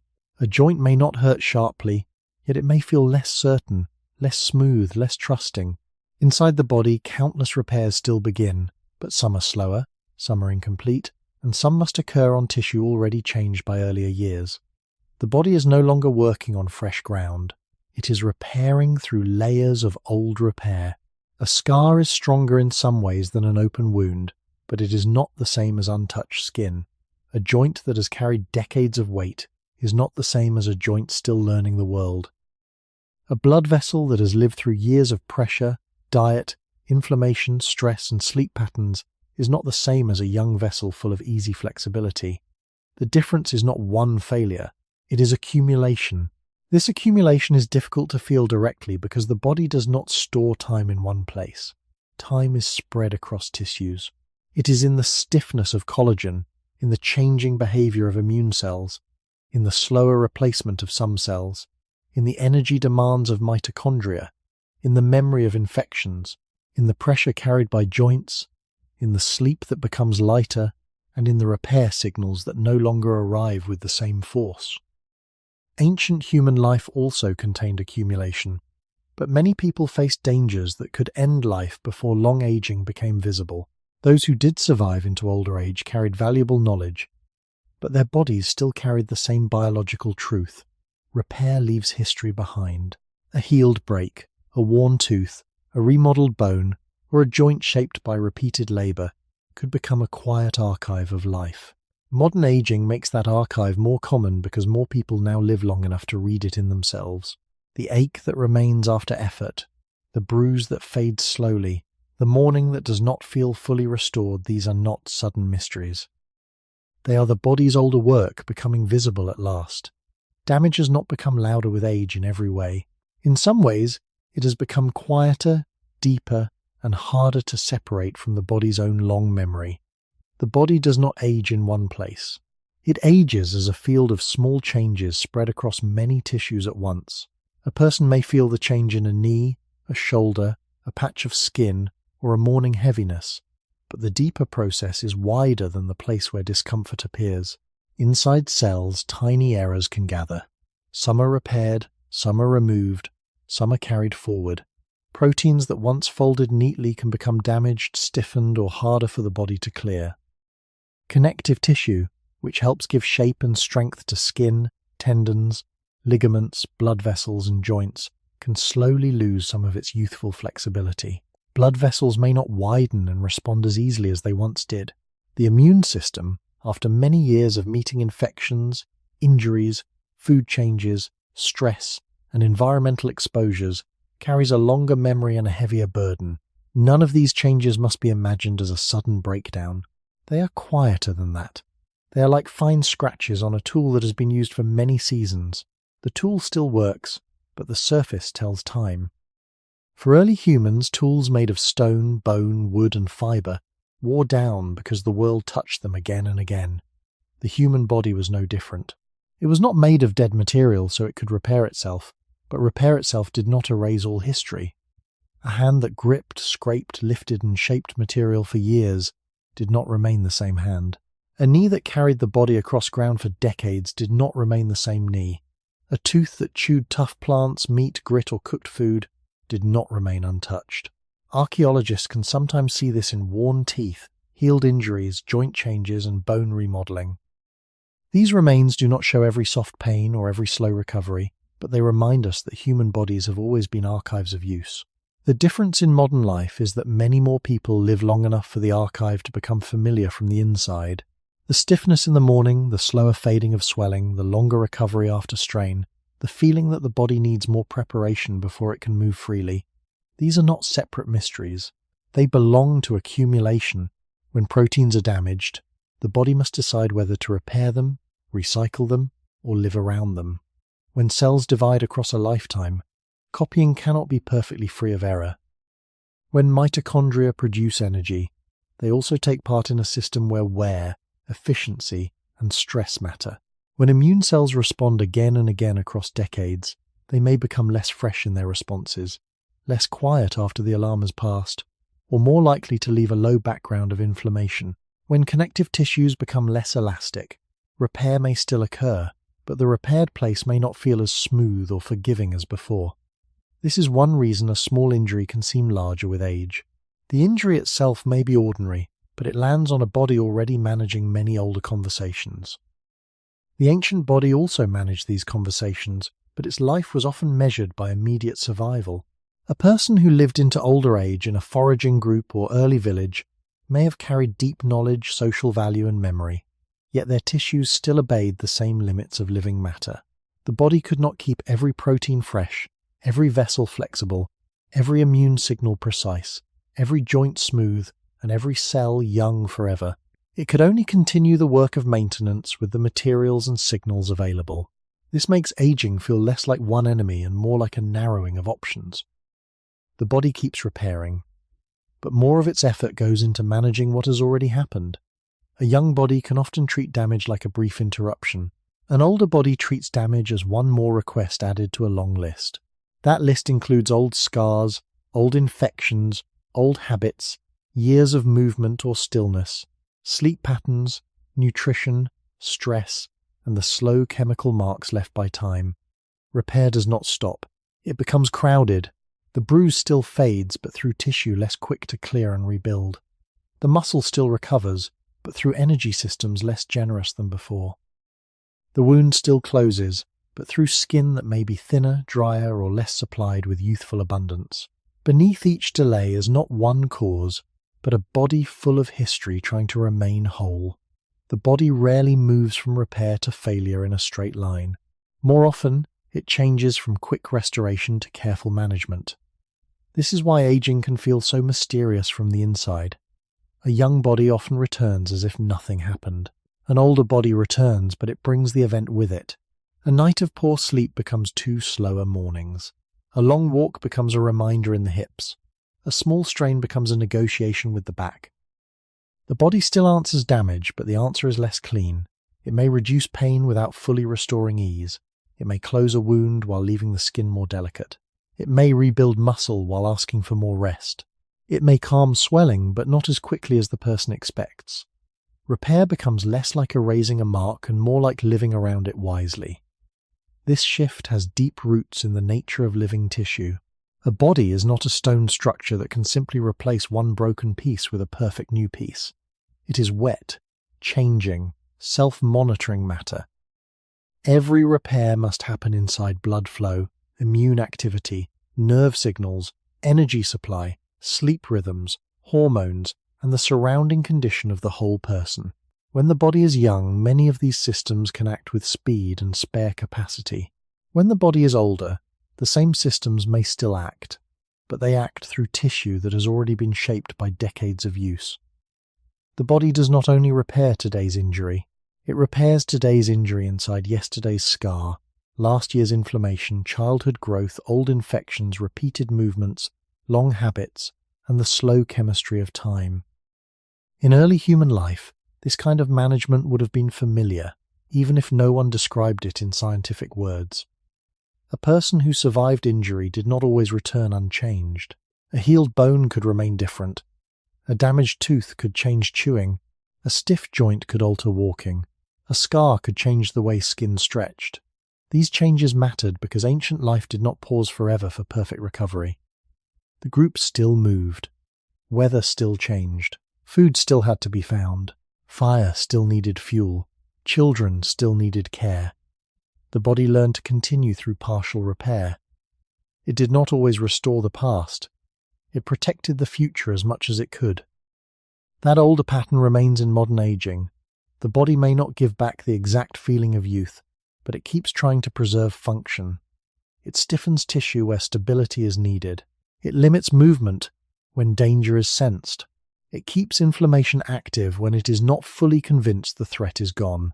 It holds pain as a warning when confidence has not returned. These responses can be frustrating, but they are not meaningless. They are signs of a system trying to prevent greater loss, even when its own signals have become less precise. The problem is that management can become heavy. If inflammation lingers too long, the tissue that needed protection may also become irritated by the protection itself. If stiffness guards a joint for too long, movement may become narrower. If fatigue keeps the body too still, muscles may lose some of the signals that invite rebuilding. If sleep becomes lighter, the quiet hours that support repair may not organize the body as deeply. Aging is often not one process defeating the body. It is many protective processes becoming less sharp, less coordinated, or more expensive. The human body began in a world where repair had to be practical. It needed to close wounds, restore movement, control infection, and return a person to the group. It did not need to make every tissue feel untouched again. Modern life gives more people the chance to feel the long result of that design. Because many now live through decades beyond early adulthood, the repair system is asked to keep negotiating for a very long time. It must manage old damage while meeting new demands. It must keep the person moving through a life far longer and safer than many ancient lives could be. The bruise fades, the muscle recovers, the wound seals, but each recovery now carries a little more history. And once repair becomes management, the next quiet question appears. What happens when the immune system, the body's ancient defender and cleaner, also begins to age? Repair begins with defense. Before the body can rebuild, it must first decide what has been disturbed, what has entered, what must be sealed away, and what must be cleaned. A cut is not simply an opening in the skin. It is an invitation to the outside world. Soil, water, plant matter, animal traces, and microbes can cross a broken barrier if the body does not answer quickly. A bruise is not only discoloration, it is broken vessels, leaked blood, and damaged tissue that must be cleared and reorganized. A strained muscle is not only soreness. It is a place where fibers, fluids, nerves, and immune signals begin a careful conversation. The immune system is often imagined only as a soldier against infection, but it is also a cleaner, a messenger, and a coordinator of repair. It calls attention to damage. It removes debris. It helps decide when inflammation should rise and when it should fade. It works with blood vessels, skin cells, connective tissue, and the nervous system to turn injury into recovery. Without immune activity, repair would not be orderly. But without restraint, immune activity could become its own source of harm. This balance is ancient. Long before humans lived in villages, before farming, before written medicine, before anyone understood infection, the body had to solve the same problem again and again. The world is full of life that does not belong inside the blood. Early humans moved through landscapes where small wounds could not be treated with sterile tools or antibiotics. A cut from stone, a thorn, an animal bite, a burn from fire, cracked skin in cold weather, or irritation from smoke and dust could all become serious if the body failed to defend the border. The first response had to be fast enough to matter. Blood had to clot. Vessels had to open or tighten. Immune cells had to arrive. Heat, swelling, redness, and pain were not random punishments. They were signs that the body had noticed danger. In the older world, these signs may have guided behavior. Pain could make a person protect a foot. Fever could push the body towards stillness. Fatigue could reduce movement while energy was being spent on defense. Tenderness around a wound could prevent careless use. These responses were costly. but they made sense in a world where a small infection could grow into a life-threatening event. Repair and immunity were never separate stories. They were two sides of the same survival problem. The body had to defend the wound and rebuild the wound, often at the same time. With age, this coordination can become less clean. The immune system does not simply become weak in one direction. In many older bodies, some defenses may respond more slowly to new threats, while other inflammatory signals may remain more active in the background. The alarm can become less precise. It may take longer to rise when needed, and longer to calm after the danger has passed. This is one reason healing can feel slower and heavier.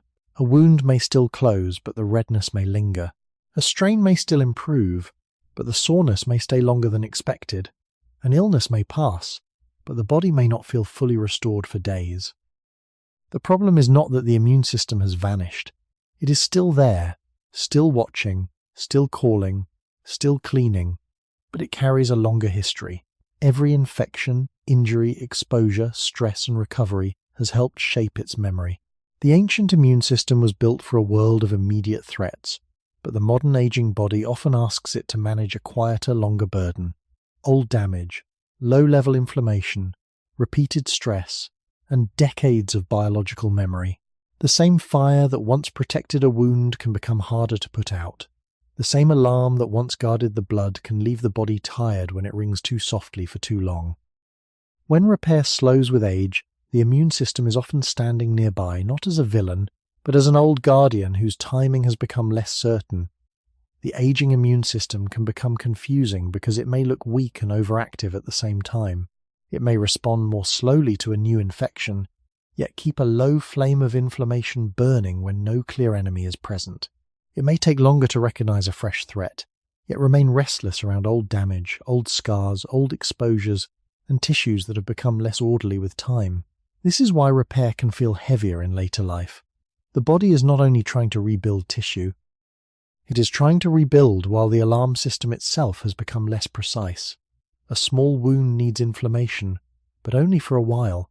The area must swell enough to bring defenders and cleaners, but not so much that the surrounding tissue suffers. Damaged material must be removed, but the removal must end when rebuilding begins.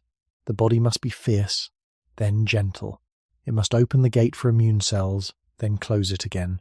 In youth, this rise and fall often happens with clearer timing. In age, the rise may be delayed, the fall may be slower, and the whole process may leave the person feeling tired longer than the wound itself seems to justify. The old human world made this balance necessary. Early humans lived close to the materials of infection: soil, animal remains, insects, smoke, shared tools, shared food, wounds from stone or plants, and water that was not always safe.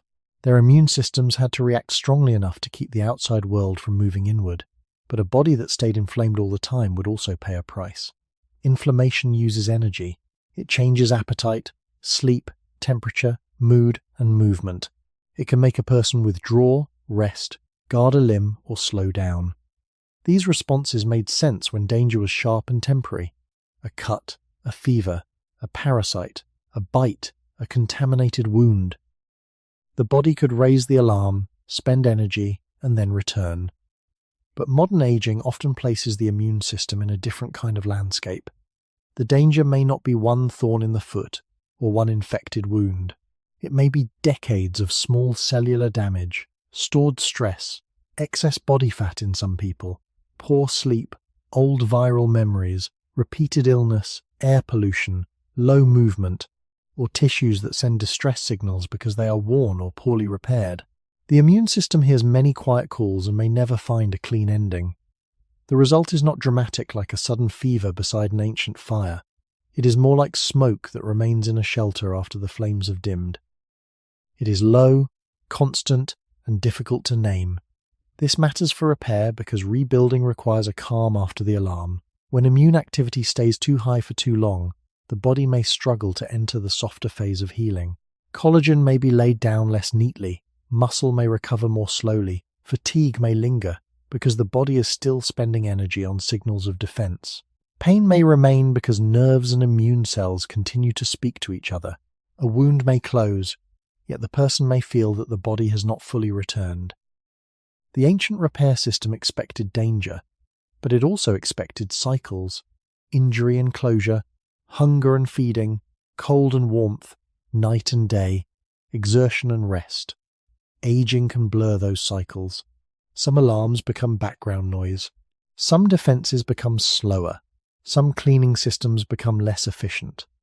The body that once used inflammation as a sharp tool may begin to carry it like an old ember in the tissues. This does not mean the immune system becomes an enemy. It remains one of the reasons the body survives at all. It guards borders, remembers threats, clears debris, and helps build the conditions for healing. But with age, its memory grows heavy. It has seen too much to remain simple. And when an old guardian becomes tired, uncertain, or unable to calm itself fully, even small repairs may begin to feel like long negotiations instead of quiet returns.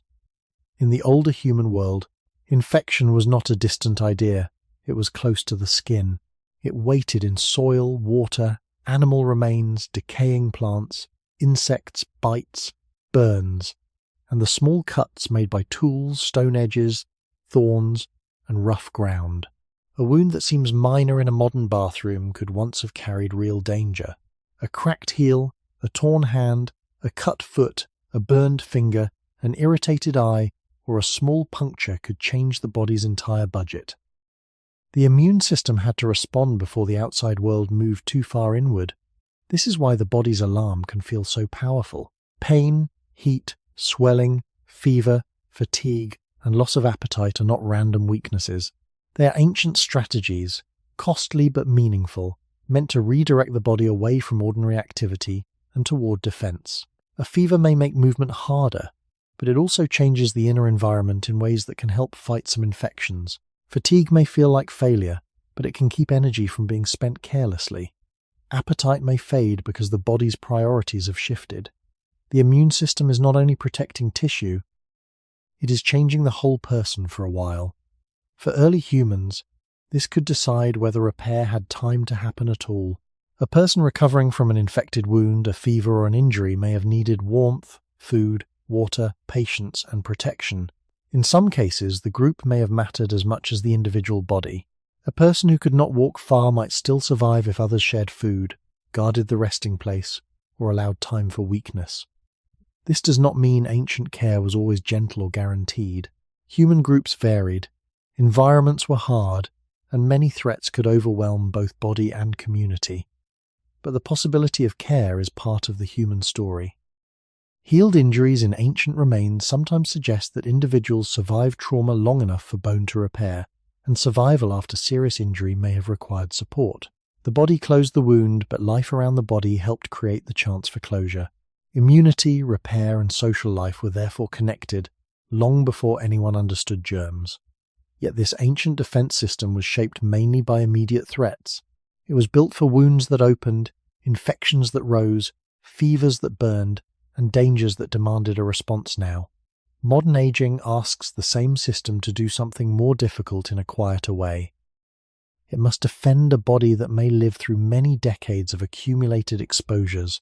It must remember past infections without becoming confused by them. It must clear damaged cells and tissue debris while avoiding too much inflammation. It must help wounds close in skin that may be thinner and less supplied with youthful repair. It must coordinate with blood vessels that may be less flexible, muscles that may rebuild more slowly, and sleep that may no longer deepen as easily. The immune system becomes part of the reason repair feels delayed, not because it stops working, but because it has more history to manage. There is another important difference. Many ancient people did not live long enough to experience late-life decline in the way many modern people do. This does not mean there were no elders in prehistoric groups. There were, and they may have carried knowledge, memory, skill, and care that helped younger people survive. But high risks from childbirth, injury, infection, hunger, violence, and environmental stress meant that reaching older age was not equally common in every time or place. Today, far more people live long enough for the aging immune system to become part of ordinary experience. The slow healing cut, the lingering ache after illness, the tiredness that remains after a fever, the soreness that does not clear as quickly as before, these are not only private signs of decline, they are signs that modern life has extended the human story into years where the old defense system must keep working under a long burden. The immune system once guarded the edge between body and world. With age, it also guards the edge between the body and its own accumulated past. And as more humans survive long enough to feel that burden, the next question is no longer only biological. It becomes historical. When did old age become visible enough to change the human story? Old age has always existed in the human possibility, but it has not always occupied the same space in human life. This distinction matters. It would be false to imagine that prehistoric groups had no elders, no grey hair, no remembered injuries, no people whose bodies carried many seasons. Some individuals did live long enough to become old, and in many small-scale societies older adults can hold knowledge that youth cannot easily replace. Where water may remain in a dry time, which plants are useful or dangerous, how weather changes, how tools are shaped, how conflict is calmed, how children are held, watched and taught. But it would also be misleading to imagine old age as common in the same way it is common now. For much of human history, the path to later life was narrowed by many gates. Infancy and childhood were dangerous. Childbirth could be dangerous. Infection, injury, hunger, exposure, violence and accidents could end a life long before slow repair became the main story of the body. The aging immune system, the lingering soreness, the long recovery after illness, the bruise that takes more time to fade, these may belong to human biology, but they become visible only when enough people survive long enough to feel them. In the earliest human worlds, the body's repair system was judged again and again by immediate return. Could a child survive fever? Could a young adult recover from a wound? Could a mother live through childbirth? Could a hunter, gatherer, toolmaker, carrier, elder, or caregiver remain with the group after illness or injury? These questions came before the quieter question of what happens when repair must continue across 70 or 80 years. The ancient body certainly aged, because all living bodies age. Its cells changed, its joints wore, its teeth marked diet and use, its bones recorded stress and sometimes healing. Yet many lives were interrupted before aging could become a long, familiar companion. This makes modern aging feel almost like a new landscape built from an old map. The map is ancient. Repair, immunity, energy, sleep, movement, pain, protection. The landscape is newer. More people living long enough to watch these systems slow. When a modern person notices that recovery takes longer after a simple strain, they are feeling a biological process that may be ancient, but they are feeling it in a historical situation that is far more common now. Longer life has made the late story of repair easier to see. It has turned what may once have been the experience of fewer survivors into a shared human question. This does not mean modern people are weaker than ancient people. It means the shape of risk has changed. In many parts of the world, clean water, vaccines, antibiotics, surgery, safer childbirth, stored food, public health and shelter have reduced dangers that once removed many people earlier. These gains are real. They are among the great achievements of human culture. But when early death becomes less common, late life repair becomes more visible. The body is asked to keep maintaining itself beyond the time when growth was strong, reproduction was central, and youthful reserve was abundant.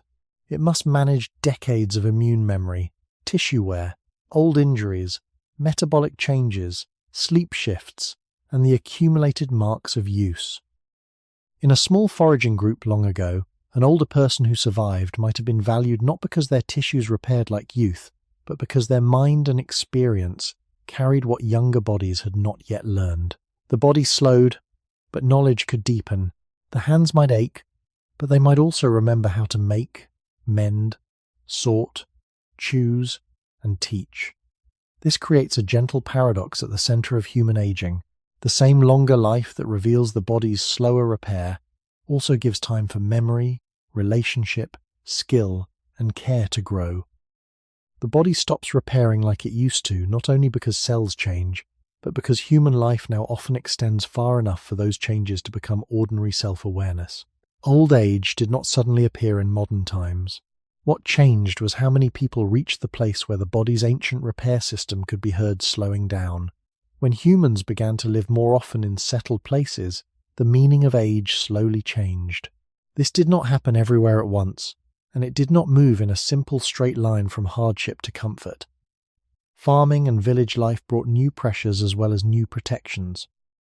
People could store grain, keep animals, build more lasting shelters, remain near fields and pass tools, land, tasks and knowledge across generations. But settled life also brought crowding, heavier repeated labour, closer contact with waste, new disease patterns, and dependence on crops that could fail. The body did not enter an easy world when humans began to farm. It entered a different world. Still, a different world can change which bodies survive long enough to become visible. In some communities, more stable food supplies and closer social organisation may have allowed more people to pass through childhood, recover from illness, or remain supported when they could no longer move as quickly as before.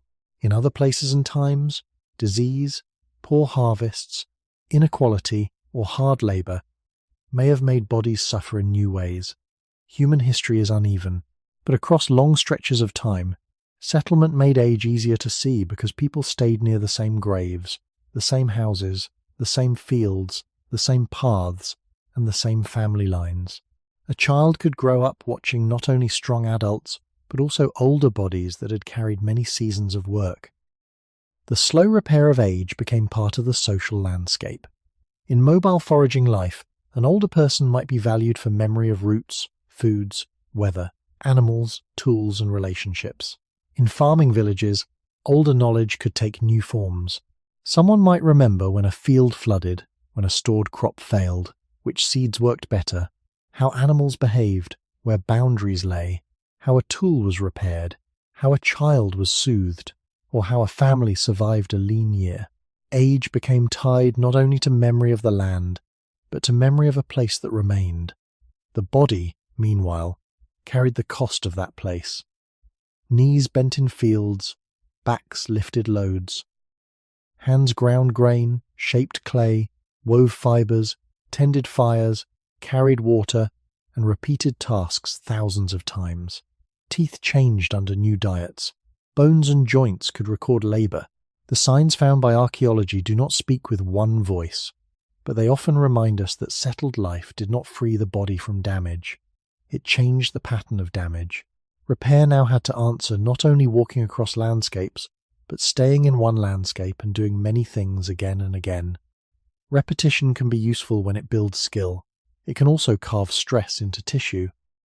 The body that once repaired after varied movement now repaired after repeated work.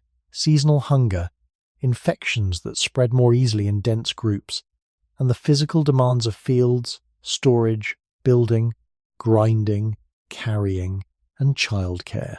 This matters for the question of why the body stops repairing like it used to, because age became more socially noticeable when human lives became more layered.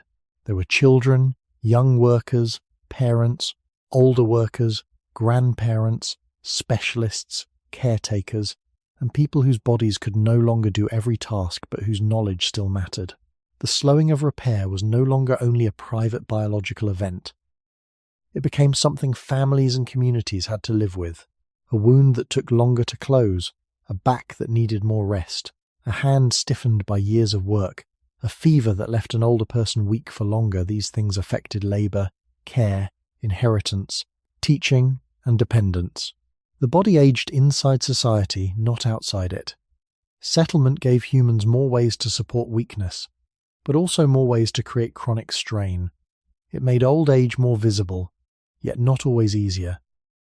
The ancient repair system, shaped for a moving primate in a changing landscape, now had to serve bodies that lived under roofs, near stored food, beside animals, among neighbours, in fields and villages that asked for repeated work across many years. The body still repaired, but it repaired inside history that had become heavier, denser, and more organised. When more people live long enough to grow old, the slowing of repair stops being rare and becomes part of ordinary human awareness. This change may be one of the quietest revolutions in the human story. The body did not suddenly invent aging in modern times. The skin, bone, muscle, immune system, blood vessels, and nervous system had always carried the same deep pattern of growth, use, injury, repair, and decline. But for much of our species past, many lives were shaped by risks that arrived earlier: infant illness, infection, childbirth, hunger, injury, violence, cold, heat, and accidents. These dangers did not remove aging from biology. They often stood in front of it.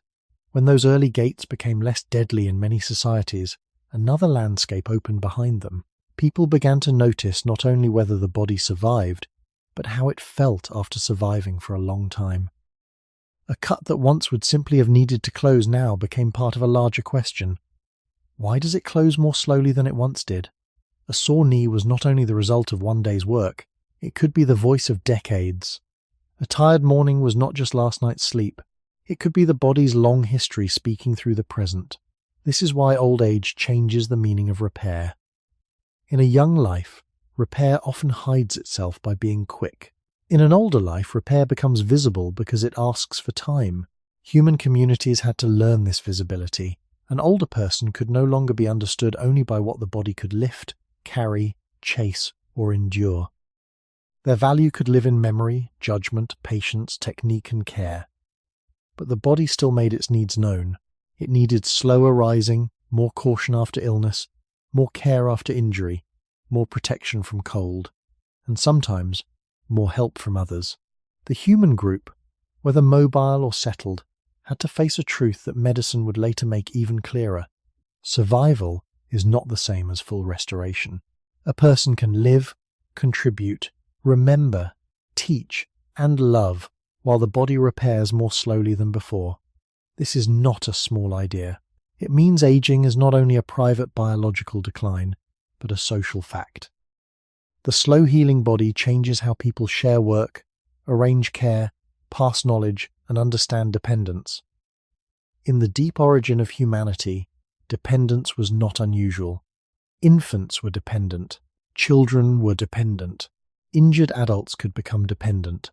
Older adults might become dependent in some tasks while remaining essential in others. Human life was never only the story of the strongest body moving alone across the land. It was also the story of bodies making room for one another's unfinished repair. Modern longevity has made this truth larger. More people now pass beyond the years when the body builds easily and enter the years when maintenance becomes the main work. The repair system must keep answering small damage across a much longer span. It must manage old immune memory, repeated inflammation, thinner reserves, tissues changed by use, and a world that may demand less movement in some ways but more chronic strain in others. This is why the question of slow repair cannot be answered only inside the cell. It also belongs to history. The body that takes longer to heal today is not simply an old machine with worn parts. It is a human body living in a rare historical condition, protected from many ancient causes of early death, yet still built from biological compromises that were never designed to erase time. The result is a strange gift and burden together. We live long enough to feel the body's slower repair, and that slower repair reminds us that longevity does not make us separate from our origins. It only gives the old systems more years to reveal their limits. Once aging becomes common enough to be noticed by nearly everyone, the next question grows wider again. If settled life, longer survival, and social care made old age more visible, what new kinds of damage did civilization place on the body that still had to repair itself? Civilization did not remove the burden from the human body. It changed the shape of the burden. When people began to live in more permanent settlements, raise crops, keep animals, store grain, and build houses that lasted beyond one season, the body entered a new bargain with the world. Some dangers softened. A family might remain closer to stored food, shelter, tools, and neighbours. Knowledge could accumulate in one place.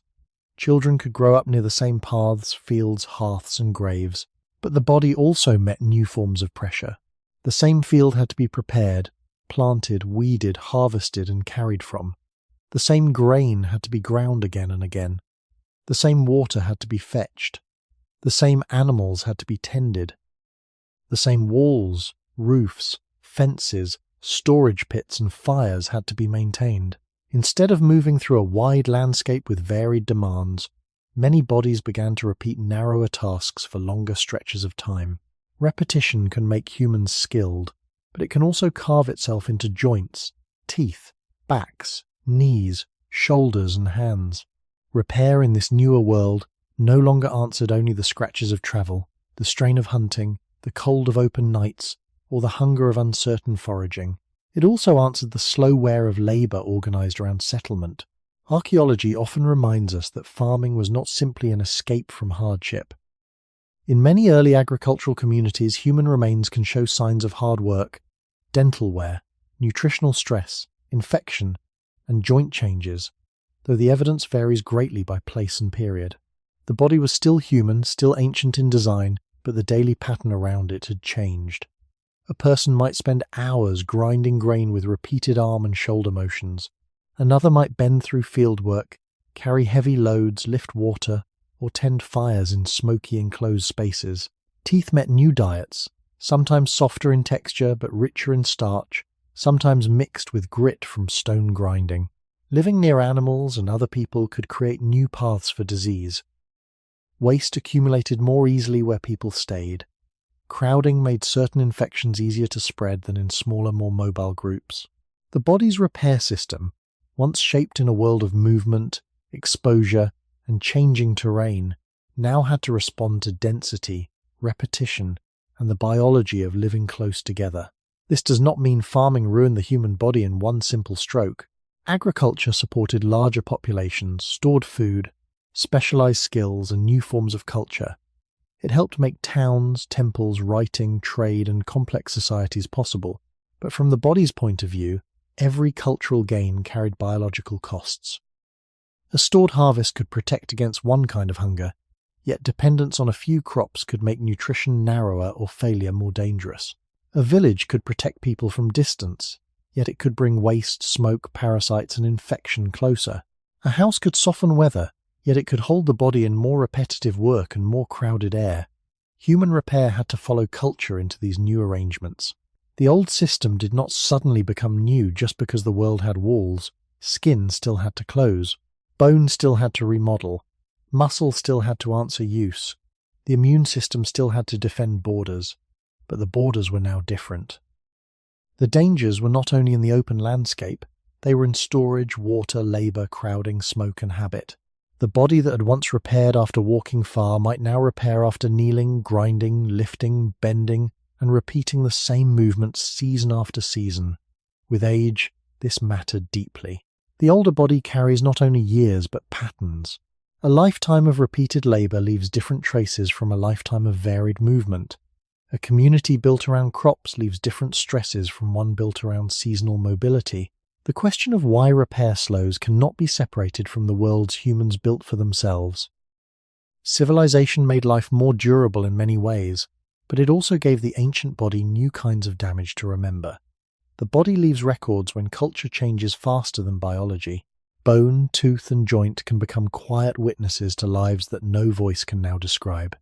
In many ancient farming communities, archaeologists do not find a simple story of progress written into the skeleton.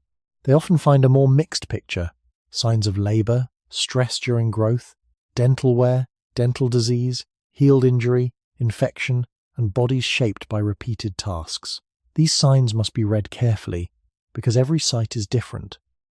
Climate, food, status, sex, age, work, disease, and burial practice all change the evidence. A worn tooth in one place does not mean the same thing as a worn tooth somewhere else. A bent back, an arthritic joint, or a healed fracture cannot tell an entire life by itself. Yet across many remains, a broader idea becomes visible. When humans changed the way they lived, their bodies had to repair under new pressures. The skeleton became a slow diary of that bargain. Teeth are among the clearest places to begin, because teeth survive well and meet food every day.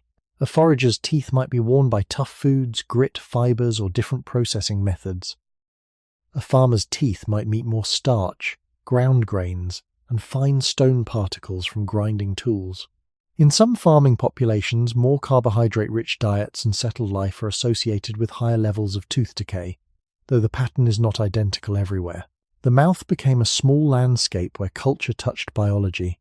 Food was not only nourishment, it was texture, chemistry, preparation, storage, and repetition. A diet that allowed more people to live in one place could still bring new dental burdens. A stored grain could feed a village, but it could also change the mouth, the gut, the daily workload, and the body's repair demands. Bone also speaks, but slowly. Living bone responds to load, nutrition, illness, hormones, and age. Repeated kneeling, carrying, walking, grinding, lifting, or bending may leave patterns in joints and muscle attachment areas, though these signs must be interpreted with caution.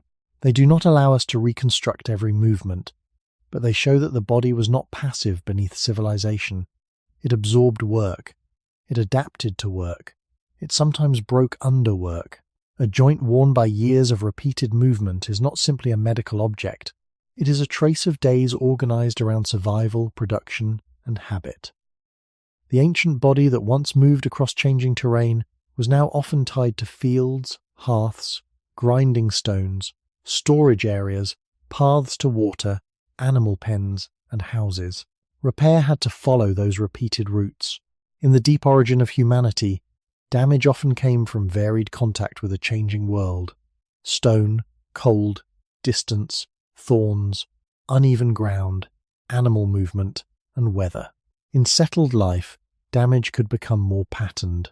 The same shoulder turned the same way, the same hand ground the same grain, the same spine bent toward the same task. The body still repaired through inflammation, remodeling, rest, nourishment, and time. But the injury of repetition can be different from the injury of one sudden accident. It can be quiet, ordinary, and cumulative. It can feel like aging even before old age fully arrives. There are also signs that growth itself could be affected. Some ancient skeletons and teeth show markers that researchers often associate with periods of physiological stress during childhood, such as illness or poor nutrition, though the exact cause is not always certain. This is important because repair capacity in later life does not begin in later life alone. A body carries the history of childhood growth, early nutrition, infection, workload, and recovery. A child raised in a crowded settlement with disease exposure or seasonal shortage may enter adulthood with a body shaped by those pressures. Later, when age slows repair, the delay does not arise from age alone. It rises from a whole life layered into tissue. Archaeology therefore changes the question. It does not ask only why an older body heals slowly. It asks what kind of world that body has been repairing itself through. The answer is not one world, but many. The moving world of foragers, the repeated world of farmers, the crowded world of villagers, the unequal world of early states, and the protected yet confusing world of modern comfort. The bones and teeth left behind remind us that repair has always been historical. The body does not heal in empty time. It heals inside a way of living. Civilization gave the body a longer shelter, but not a lighter history. This is the quiet exchange that runs beneath farms, villages, roads, houses, tools, storage rooms, markets, and later cities. Humans became better at changing the world around them, yet the body still had to pay for every change in tissue, energy, sleep, immunity, and repair. A wall could hold back wind, but it could not remove aging from skin. A granary could hold food, but it could not make every diet complete. A road could guide movement, but it could also make certain routes repeated again and again. A house could protect a family from weather, but it could bring smoke, crowding, dampness, waste, and infection closer to daily life. The burden moved inward. It became less like a sudden thorn in the foot and more like a pattern pressed into the body over years. The ancient repair system, shaped on open ground, now had to work inside human-made spaces. It had to mend bodies that bent over crops, lifted stored grain, carried water, ground food, tended animals, built walls, sat near hearths, slept near other people, and lived with the biological consequences of staying in one place. This was a new kind of pressure because it was organized. Nature had always been demanding, but civilization made demand more regular. The field returned every season, the grinding stone waited every day, the water path had to be walked again, the roof needed repair, the animal pen needed cleaning, the child needed carrying, the harvest needed storing. The body did not simply experience damage, it experienced schedules of damage. Repeated strain can be quieter than sudden injury, but it can become deeply written into tissue. A shoulder that turns the same way for years may not feel injured at first. A back that bends daily may seem only tired. A hand that grinds, scrapes, ties, weaves or carries may feel useful until stiffness begins to remain after the work is done. Repair must then handle not only the wound of one moment, but the echo of thousands of similar moments. This is where human history enters the body with unusual force. Culture allowed people to survive in larger numbers, but it also created new environments for the immune system. Living near animals changed exposure to disease. Living near waste changed the risks around water and soil. Living in larger settlements helped infection find more bodies. Stored food could protect against immediate hunger, but it could also attract pests, mold, and dependency on harvest cycles.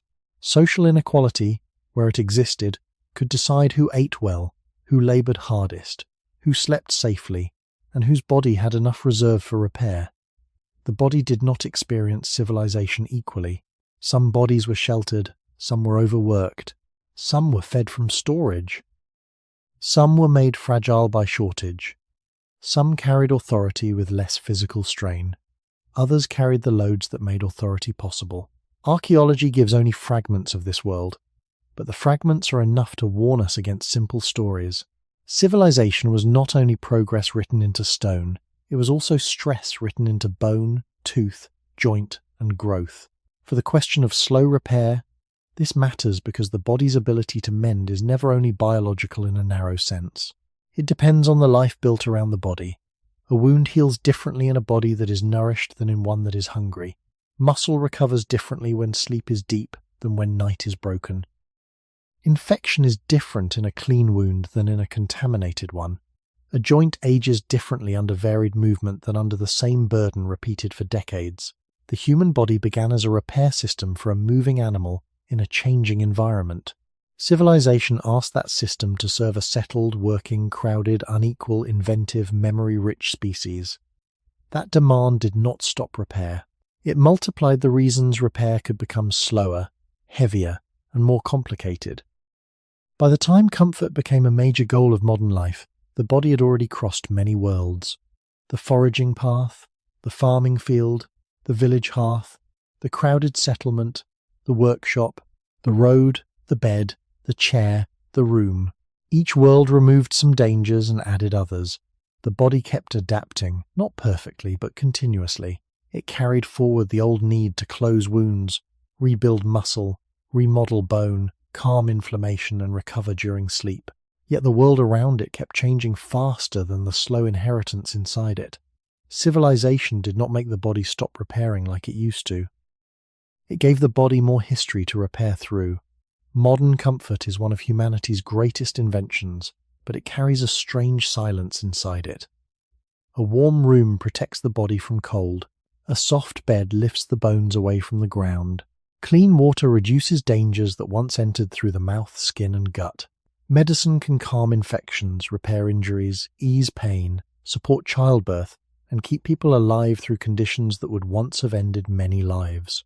Food can be stored, transported, cooked, refrigerated, and eaten without walking across miles of uncertain land. Light can be summoned after sunset. Heat can be controlled. Distance can be crossed while sitting still.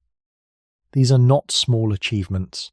They are among the reasons so many people now live long enough to know their grandchildren, remember several versions of the world, and feel the body's repair system changing across decades.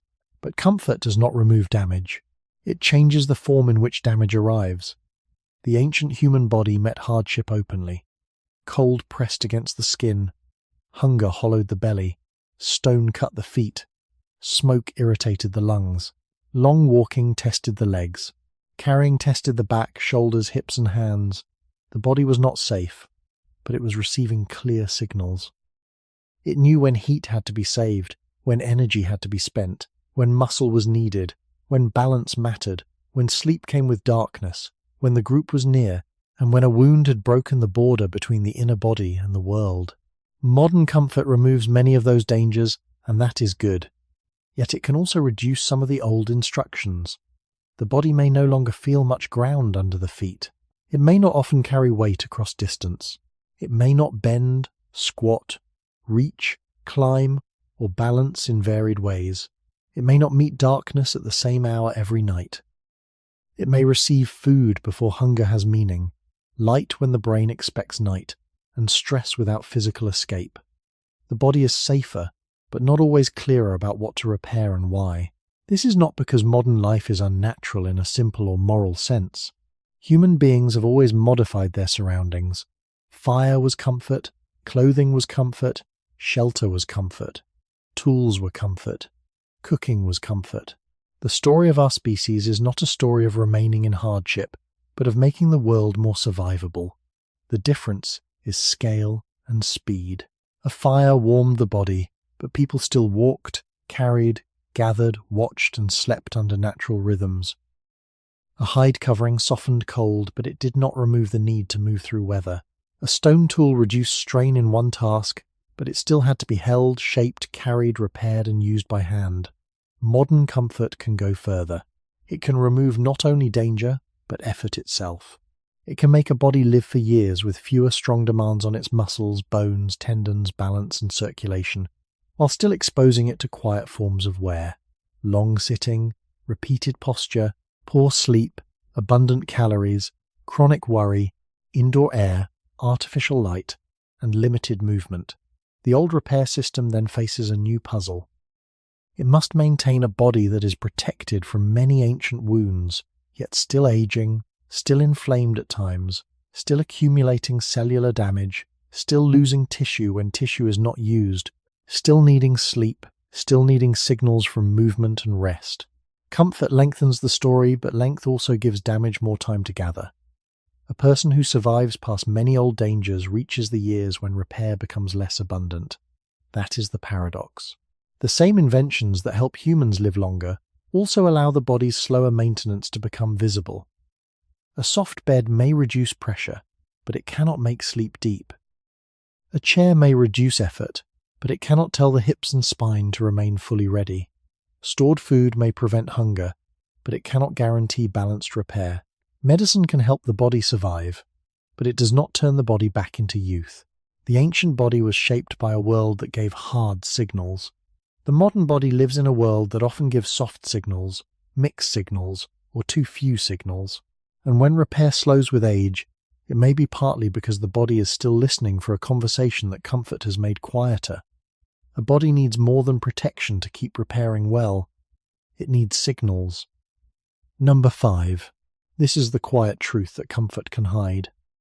A warm house protects against cold, but it does not tell the muscles to remain strong. A chair supports the body, but it does not ask the hips to lower, the ankles to bend, or the spine to rise from the ground. A soft bed reduces pressure, but it cannot by itself create deep sleep. Food nearby prevents many kinds of hunger, but it does not automatically tell the body when to build, when to store, when to rest, or when to spend. Light at night allows work, reading, safety, and connection, but it can blur the old rhythm between darkness and recovery. The human body still listens in an ancient language. It listens to load through bone. It listens to stretch through tendon. It listens to repeated effort through muscle. It listens to daylight through the brain's clock. It listens to darkness through sleep signals. It listens to hunger, fullness, warmth, cold, touch, breath, and movement. Repair depends on these messages because the body does not rebuild blindly. It rebuilds according to what life appears to require. In the older human world, many signals were impossible to miss. Morning light arrived without a switch. Darkness came with the sky. Walking was built into distance. Carrying was built into food, water, firewood, infants, and tools. Rest often happened close to the ground, near others, in positions that still reminded the body of balance and weight. Sleep followed fatigue, fear, warmth, night sounds, group safety, and seasonal change. These signals were not always gentle, and they did not guarantee health, but they were clear. The body knew that legs were needed because the world required walking. It knew that hands were needed because nearly every task passed through the fingers. It knew that warmth mattered because cold took energy.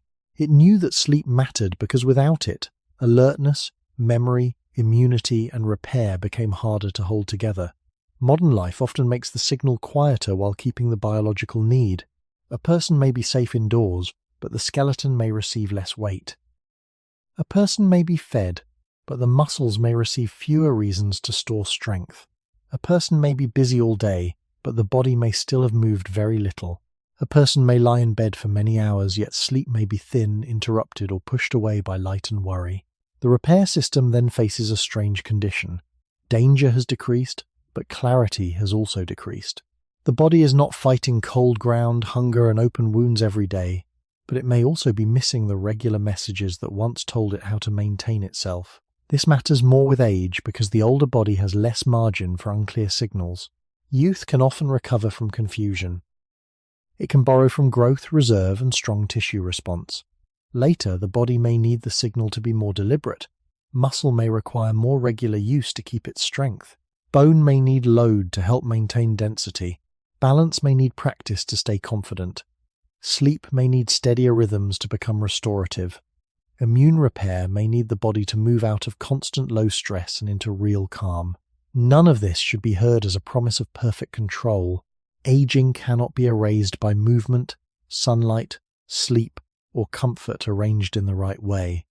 Human biology does not work like a simple machine. Genetics, illness, injury, work, food, medicine, social support, and chance all shape the body's path. But the ancient repair system still depends on conditions, and conditions can either speak clearly or speak in fragments. The body stops repairing like it used to, partly because time changes tissue, but also because the world around the body has changed the messages that tissue receives. In a deep sense, repair is the body asking what kind of life it is living. If the answer is movement, rest, darkness, nourishment, warmth, useful effort, and safety, the body receives one set of instructions. If the answer is stillness, broken sleep, constant light, repeated posture, stress without release, and food without demand, it receives another. The old body listens to both, and slowly, quietly, it rebuilds according to what it hears. When old signals grow weak and life grows long, the body enters one of the strangest conditions in human history.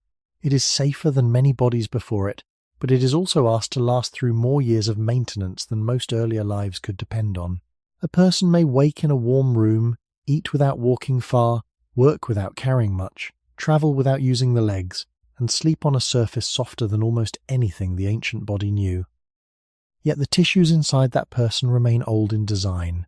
Skin still closes through inflammation, cell movement, collagen, blood flow, and time. Muscle still rebuilds because it is used, fed, rested, and signaled. Bone still responds to load. The immune system still watches borders. The brain still needs rhythm, darkness, safety, and sleep. Comfort has changed the room around the body, but it has not changed the basic language of repair. That is why the modern person can feel both protected and strangely unfinished. The body survives the day, but does not always feel restored by morning. The cut closes, but slowly.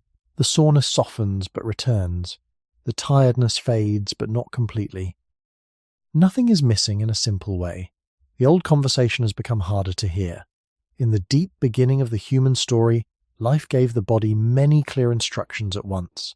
The ground asked the feet to adjust. Distance asked the legs to continue. Weight asked the bones and muscles to remain useful. Hunger taught the body that energy was limited. Cold taught it that warmth had a cost. Darkness shaped sleep. Fire gathered people into shared protection. The group gave safety, care, and warning. Injury carried obvious meaning because a wounded place could threaten movement, food, or survival. Repair lived inside these visible pressures. It was not perfect, and many bodies suffered more than modern bodies usually do, but the signals were direct.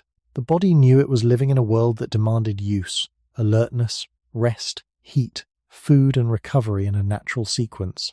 Modern life often breaks that sequence into fragments. Effort may be low, but stress may remain high. Food may be abundant, but energy may not be spent through movement. Light may continue late into the night, but sleep may become shallower. The body may be still for many hours, then suddenly asked to lift, bend, or hurry. Muscles may be underused, while the mind remains tense. Joints may move through narrow ranges, while small aches build quietly. The immune system may not face the same daily danger from open wounds and dirty water, yet it may still carry low alarms from age, sleep loss, stress, infection history, or worn tissue. This is not the old world, and it is not freedom from the old world either. It is a mixed world, built by human success, inhabited by a body shaped before that success existed. Longer life makes the mismatch easier to feel. A young body can often hide unclear signals. It can recover after a poor night, long stillness, or sudden strain because it has more biological reserve. An older body may need clearer conditions. It may need movement that reminds tissue of its purpose, rest that truly lowers the alarm, nourishment that supplies repair, and time that is not constantly interrupted. Even then, repair may still be slower, because age changes the living material itself. The point is not that comfort causes aging. Aging belongs to life. The point is quieter. Comfort can reduce some of the signals that help an aging body maintain itself, while longevity gives damage more years to gather. This creates the familiar modern feeling of being alive, fed, sheltered, and medically safer, yet not repaired in the old, effortless way. The body is still doing ancient work, but it is doing it in a world that no longer speaks ancient instructions clearly. And as the day ends, one signal remains especially important, because it is the place where repair becomes least visible and most necessary. Sleep. Sleep is where repair becomes most hidden. In daylight, the body feels active because movement is visible. Hands reach, feet walk, eyes search, the spine holds the head above the ground, and the mind follows tasks from one moment to the next. But when the body lies down and the room becomes quiet, another kind of labor begins. Blood pressure shifts, temperature changes, hormones move in rhythms. The immune system adjusts its timing. Muscles that carried the day enter a different state. The brain sorts signals, lowers some alarms, strengthens some memories, and clears away certain forms of waste more actively during sleep than waking life. Skin, bone, blood vessels, and connective tissues do not become new simply because the eyes close, but the sleeping body creates conditions where repair can become more organized. This is why a good night can make a small injury feel less commanding, while a broken night can make the same body feel older by morning. The wound may not have changed much. The whole system around the wound has changed. Sleep is not only rest from action. It is a shift in biological permission. The body asks whether it is safe enough to reduce vigilance, cool certain systems, deepen repair signals, and spend energy on restoration rather than immediate response. In the deep human past, sleep was never only private. It happened inside a living world. Early humans slept near other bodies, near fire when fire was available, under rock shelters, in temporary camps, in open landscapes, in caves, near water, near animals, near weather, and under the turning of night. Their sleep was shaped by darkness more strongly than most modern sleep. It was shaped by season, temperature, hunger, fatigue, fear, smoke, insects, group safety, and the sounds of the night. It was not always peaceful, and it was not always deep. A sleeping body in the ancient world remained a vulnerable body. Yet that vulnerability may be exactly why group life mattered. When others were near, when a fire still glowed, when a shelter reduced wind, when someone stirred at a sound, the body could lower its guard more than it could alone. Repair did not happen in perfect silence. It happened within protection good enough to let the body stop watching everything. This old relationship between sleep and safety still lives inside modern people. A person can lie on a soft bed and still not feel restored if the nervous system remains alert. A warm room may protect the skin from cold, but worry can keep the body from entering deeper rest. A dark hour may come on the clock, but artificial light can delay the brain's sense that night has truly arrived. Food may be available, but digestion, stress, and timing can still shape how the body sleeps. Sleep is one of the clearest places where modern comfort and ancient biology do not always agree. The bed is better, the room is safer, the predators are gone, the weather is held outside, yet the body may still wake as if some unfinished signal has not been resolved. With age, this becomes more important because sleep often changes. Many older adults experience lighter sleep, more awakenings, less deep sleep, or a different rhythm than they remember from earlier life. This varies from person to person, and many factors can shape it, including health, pain, medication, stress, daily movement, light exposure, and routine. But when sleep becomes less continuous, repair may feel less complete. Muscle soreness may linger, immune recovery after illness may feel slower, the brain may wake with less clarity, the body may rise, but not fully return. This does not mean sleep alone controls aging. It means sleep is one of the places where the whole history of the body gathers quietly. The ancient human body repaired during sleep because night offered a chance to lower the cost of being awake. The modern, aging body still seeks that chance, and when the chance becomes thinner, the body may carry yesterday into morning more heavily than it used to. Ancient sleep was not the sleep of a sealed room. It was not arranged by curtains, mattresses, alarms, climate control, and private walls. It belonged to firelight, darkness, weather, insects, nearby breathing, distant animal sounds, smoke, hunger, and the slow fading of activity after a day of movement. A person did not simply go to bed as a separate ritual outside the rest of life. Sleep grew from the day itself. Legs that had walked, hands that had carried, eyes that had watched, and muscles that had worked were gradually released into night. The body entered repair not because the world became perfect, but because the group had made the world safe enough for a while. A glowing fire could keep cold away, give light, discourage some animals, dry damp materials and gather people into a shared circle. A shelter, even a simple one, could reduce wind or rain. Other people nearby could hear, stir, wake, tend children, or notice danger. Sleep was personal, but it was also communal. The body could lower its guard because it was not entirely alone. This matters because repair depends on more than closed eyes. A body that feels threatened may sleep lightly. A body that is cold may spend energy protecting warmth instead of settling deeply into restoration. A body that is hungry may wake more easily. A body that hears danger may keep one part of attention close to the surface.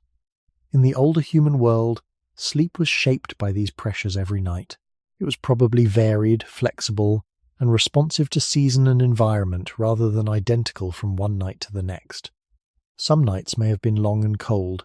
Some may have been interrupted. Some may have been protected by the group, the weather, and the fire. The important point is not that ancient sleep was better than modern sleep. It may often have been uncomfortable, smoky, noisy, and vulnerable. The deeper point is that ancient sleep was integrated. Darkness, fatigue, temperature, social safety, and the natural end of daily movement gave the body a clear setting for recovery. Modern sleep can be more comfortable, yet less integrated. A person may lie on a soft bed after a day with little movement, surrounded by artificial light, mental stress, late meals, indoor noise, and thoughts that continue after the body is still. The room may be safe, but the nervous system may not believe the day has ended. The body may be horizontal, but the mind may remain lit. The ancient body knew night by the sky. The modern body may know night by the clock. While the eyes still receive light and the brain still receives signals of unfinished work, this difference can matter for repair, especially with age. Sleep helps coordinate the timing of immune activity, hormones, energy use, and tissue recovery. When sleep becomes fragmented, the body may lose some of that nightly order. The immune system may not settle as cleanly, muscles may not feel as restored, pain may feel sharper in the morning. The brain may carry more fatigue into the day. Older adults often find that sleep becomes lighter or more easily interrupted, and this can make repair feel less complete even when nothing dramatic is wrong. The body may have spent the night in bed, yet not fully crossed into the deeper states where recovery feels generous. Early humans did not have perfect sleep, but their sleep was held inside rhythms that the body understood. Daylight fading, temperature changing, the group quieting, fire dimming, movement ending, night sounds rising, and morning returning without a switch. Modern life can protect the sleeper from many dangers, but it can also blur those old borders. When the border between day and night weakens, the border between strain and repair may weaken with it. The body still enters sleep looking for the ancient permission to rebuild, but sometimes the night no longer speaks clearly enough. As people age, Sleep often becomes less like a deep river and more like a shallow stream broken by stones. The body may still spend many hours in bed, yet the sense of being repaired by night can become less certain. A person may wake before dawn with no clear pain, but also no feeling of full return. The shoulders may be quieter than yesterday, but not light. The back may no longer ache sharply, but it may still hold a shadow of strain. A small illness may have passed, yet the body may feel as if it is still cleaning up after something. This is one of the most intimate ways aging reveals itself. Repair does not only slow in wounds that can be seen, it slows in the morning feeling, in the way the body rises, in the distance between sleep and restoration. The night happened, but the body did not fully cross the bridge. This is not because sleep has lost its importance. It may be because sleep has become more fragile, exactly when the body needs it more carefully. In youth, the body often uses sleep with great force. Deep sleep can arrive more easily. A hard day can be followed by a heavy descent into rest. Muscles that worked, bones that carried, immune signals that rose, and the brain that held the noise of the day can settle into a more organized rhythm. By morning, much of the invisible work has been done without being noticed. With age, that rhythm often changes. The sleeper may wake more often, pain may interrupt the night. Breathing, digestion, worry, medications, temperature, light, or habit may disturb continuity. The body may still enter sleep, but not always with the same depth or duration. Repair then becomes less like a long, uninterrupted workshop, and more like work done under flickering lamps. Some tasks are completed, others are delayed. Some signals begin, then are interrupted. The body keeps trying, but the night gives it fewer steady hours. In the first human world, sleep also could be interrupted, yet it was tied to a clear natural order. Darkness lowered the sky over the group. The day's movement created true bodily fatigue. Firelight was limited. Sounds had meaning. Cold, hunger, rain, insects and danger could disturb sleep, but the border between day and night was not erased by constant artificial brightness. The ancient body knew that night was a change in the world. Modern aging often occurs in rooms where that change is softer or confused. The body may be tired, but the eyes have seen light late. The muscles may be underused, but the mind may be overactive. The stomach may be full when the body expects quiet. The bed may be comfortable, but the nervous system may still be awake in its own way. Repair asks for lowered alertness, and modern life does not always give it cleanly. This matters because sleep connects so many repair systems at once. It is tied to immune timing, hormone rhythm, appetite regulation, memory, nervous system balance, tissue recovery, and the feeling of pain. When sleep is poor, pain can feel stronger. When pain is stronger, sleep can become poorer. When sleep is broken, inflammation may be harder to calm. When inflammation lingers, the body may feel older. A circle forms, gentle at first, then more noticeable. The ancient body did not escape circles like this. Illness, cold, grief, hunger, injury, or fear could also break sleep and slow recovery. But modern longevity lets more people live long enough to feel how these circles accumulate across years. The body is still repairing in the dark, but it may be repairing from a longer list. Old injuries, lighter sleep, quieter muscle signals, immune memory, stress, and cellular wear. There is a tenderness in this, if it is seen clearly. The older body is not simply refusing to heal, it is asking for deeper conditions than youth once needed. It asks for night that feels like night, rest that lowers the alarm, movement that gives the tissues reason to rebuild, and time that is not constantly broken. It may not return like it once did, but it is still trying to return. And from that trying, a final understanding begins to form. Perhaps the body is not broken in the way we fear, but carrying a memory of a world very different from the one we now ask it to survive. The older body is easy to misunderstand, because it speaks in delays. It does not always announce pain loudly, it does not always collapse or refuse. More often, it asks for more time. It asks the hand to be careful with a small wound. It asks the knee to warm slowly before trusting the stairs. It asks the back to rise in stages. It asks the muscles to recover over several mornings instead of one.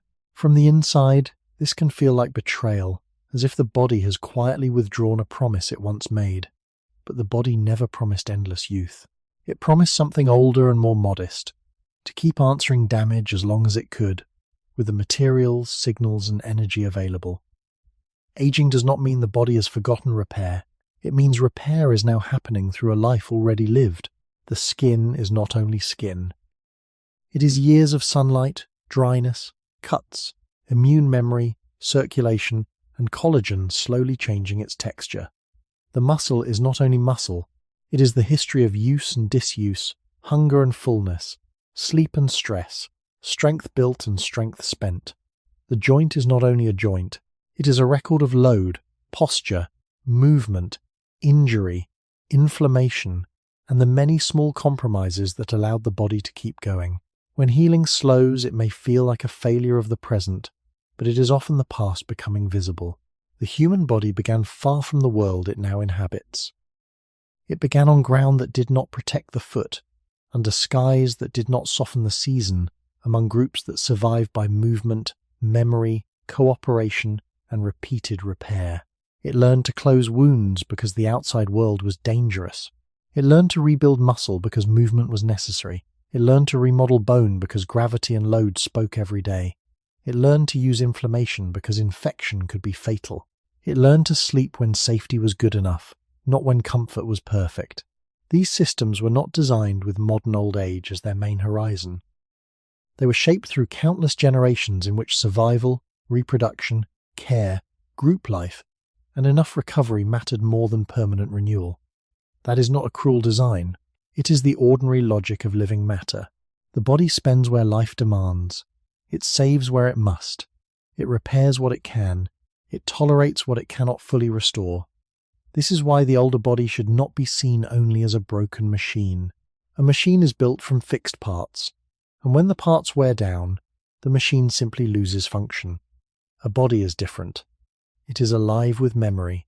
It adapts, compensates, guards, thickens, stiffens, softens, warns, protects, and reorganizes. Sometimes those adaptations create discomfort. A stiff joint may be the body's attempt to protect. Lingering pain may be an overcautious alarm. Fatigue may be the body redirecting energy toward repair or defense. Inflammation may have begun as a useful response, even if it now stays longer than needed.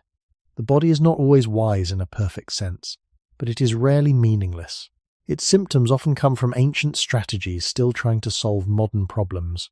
A slower recovery after age may therefore be read not as a sentence, but as a message from a long inheritance.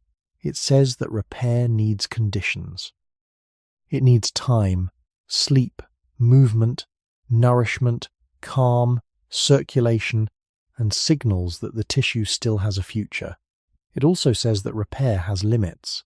No way of living can turn an older body into a young one again. No comfort, habit, routine, or understanding can erase time from cells, but understanding can change the feeling of the question. Instead of asking only why the body has failed, we can ask what world this body was built to answer, and what kind of world we now place around it. The slower body is not outside human history. It is one of the clearest places where human history is still alive.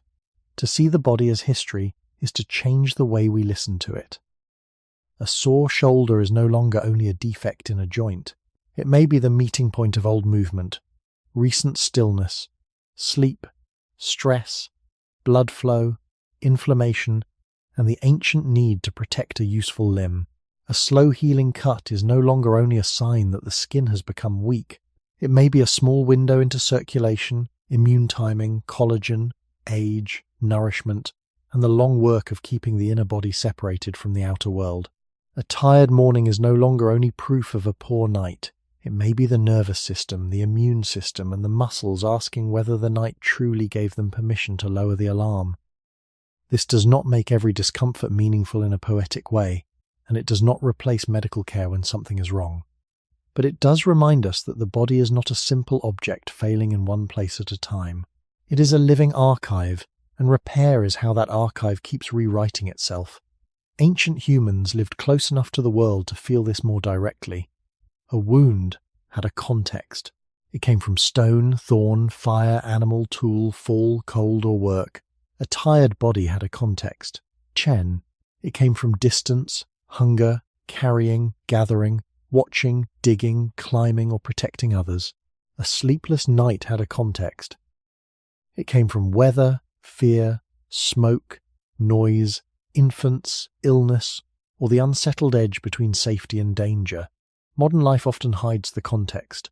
Pain appears while sitting. Fatigue appears in a quiet room. Stiffness appears after sleeping on a soft bed. The body seems mysterious because the world that shaped it is no longer visible around it. Yet the old logic remains. Tissue still asks what it has been asked to do. The immune system still asks what must be defended. Sleep still asks whether the body can stop guarding itself. Energy still asks what can be spent and what must be saved. When repair slows, the body is not always saying, "I am broken." Sometimes it is saying, "I am carrying too much history through too little clarity." This way of seeing does not give a simple cure, and that is important. A truthful story about the human body should not pretend that aging can be solved by returning to an imagined past. The past was not pure. It held pain, hunger, infection, infant loss, injury, cold, smoke, parasites, and uncertainty. Nor should the story pretend that modern comfort is the enemy. Comfort has kept people alive, reduced suffering, allowed care, protected children, supported elders, and given many bodies the years in which aging can even be noticed. The deeper truth is more careful. The body needs protection, but it also needs signals. It needs rest, but not total silence from movement.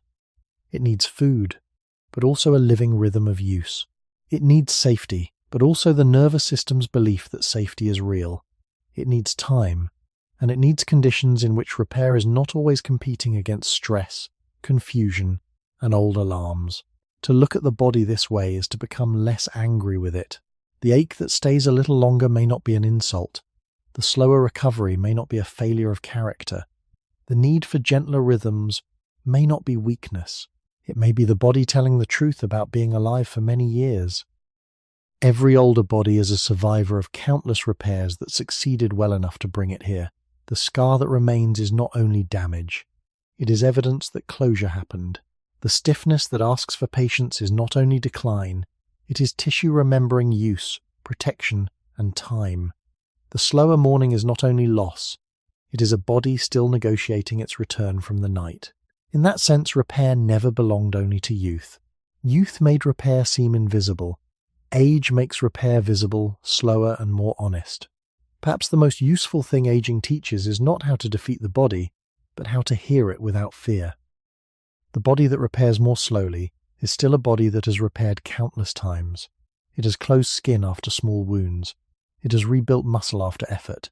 It has sealed vessels after bruises. It has calmed fevers, mended strains, adapted to habits, survived sleepless nights, carried grief, carried work, carried children, carried hunger, carried comfort, carried years. By the time repair becomes slow enough to notice, the body has already succeeded in ways that are easy to forget. Every ordinary morning is built on a long chain of recoveries that did not fail completely. The ache that remains is not the whole truth.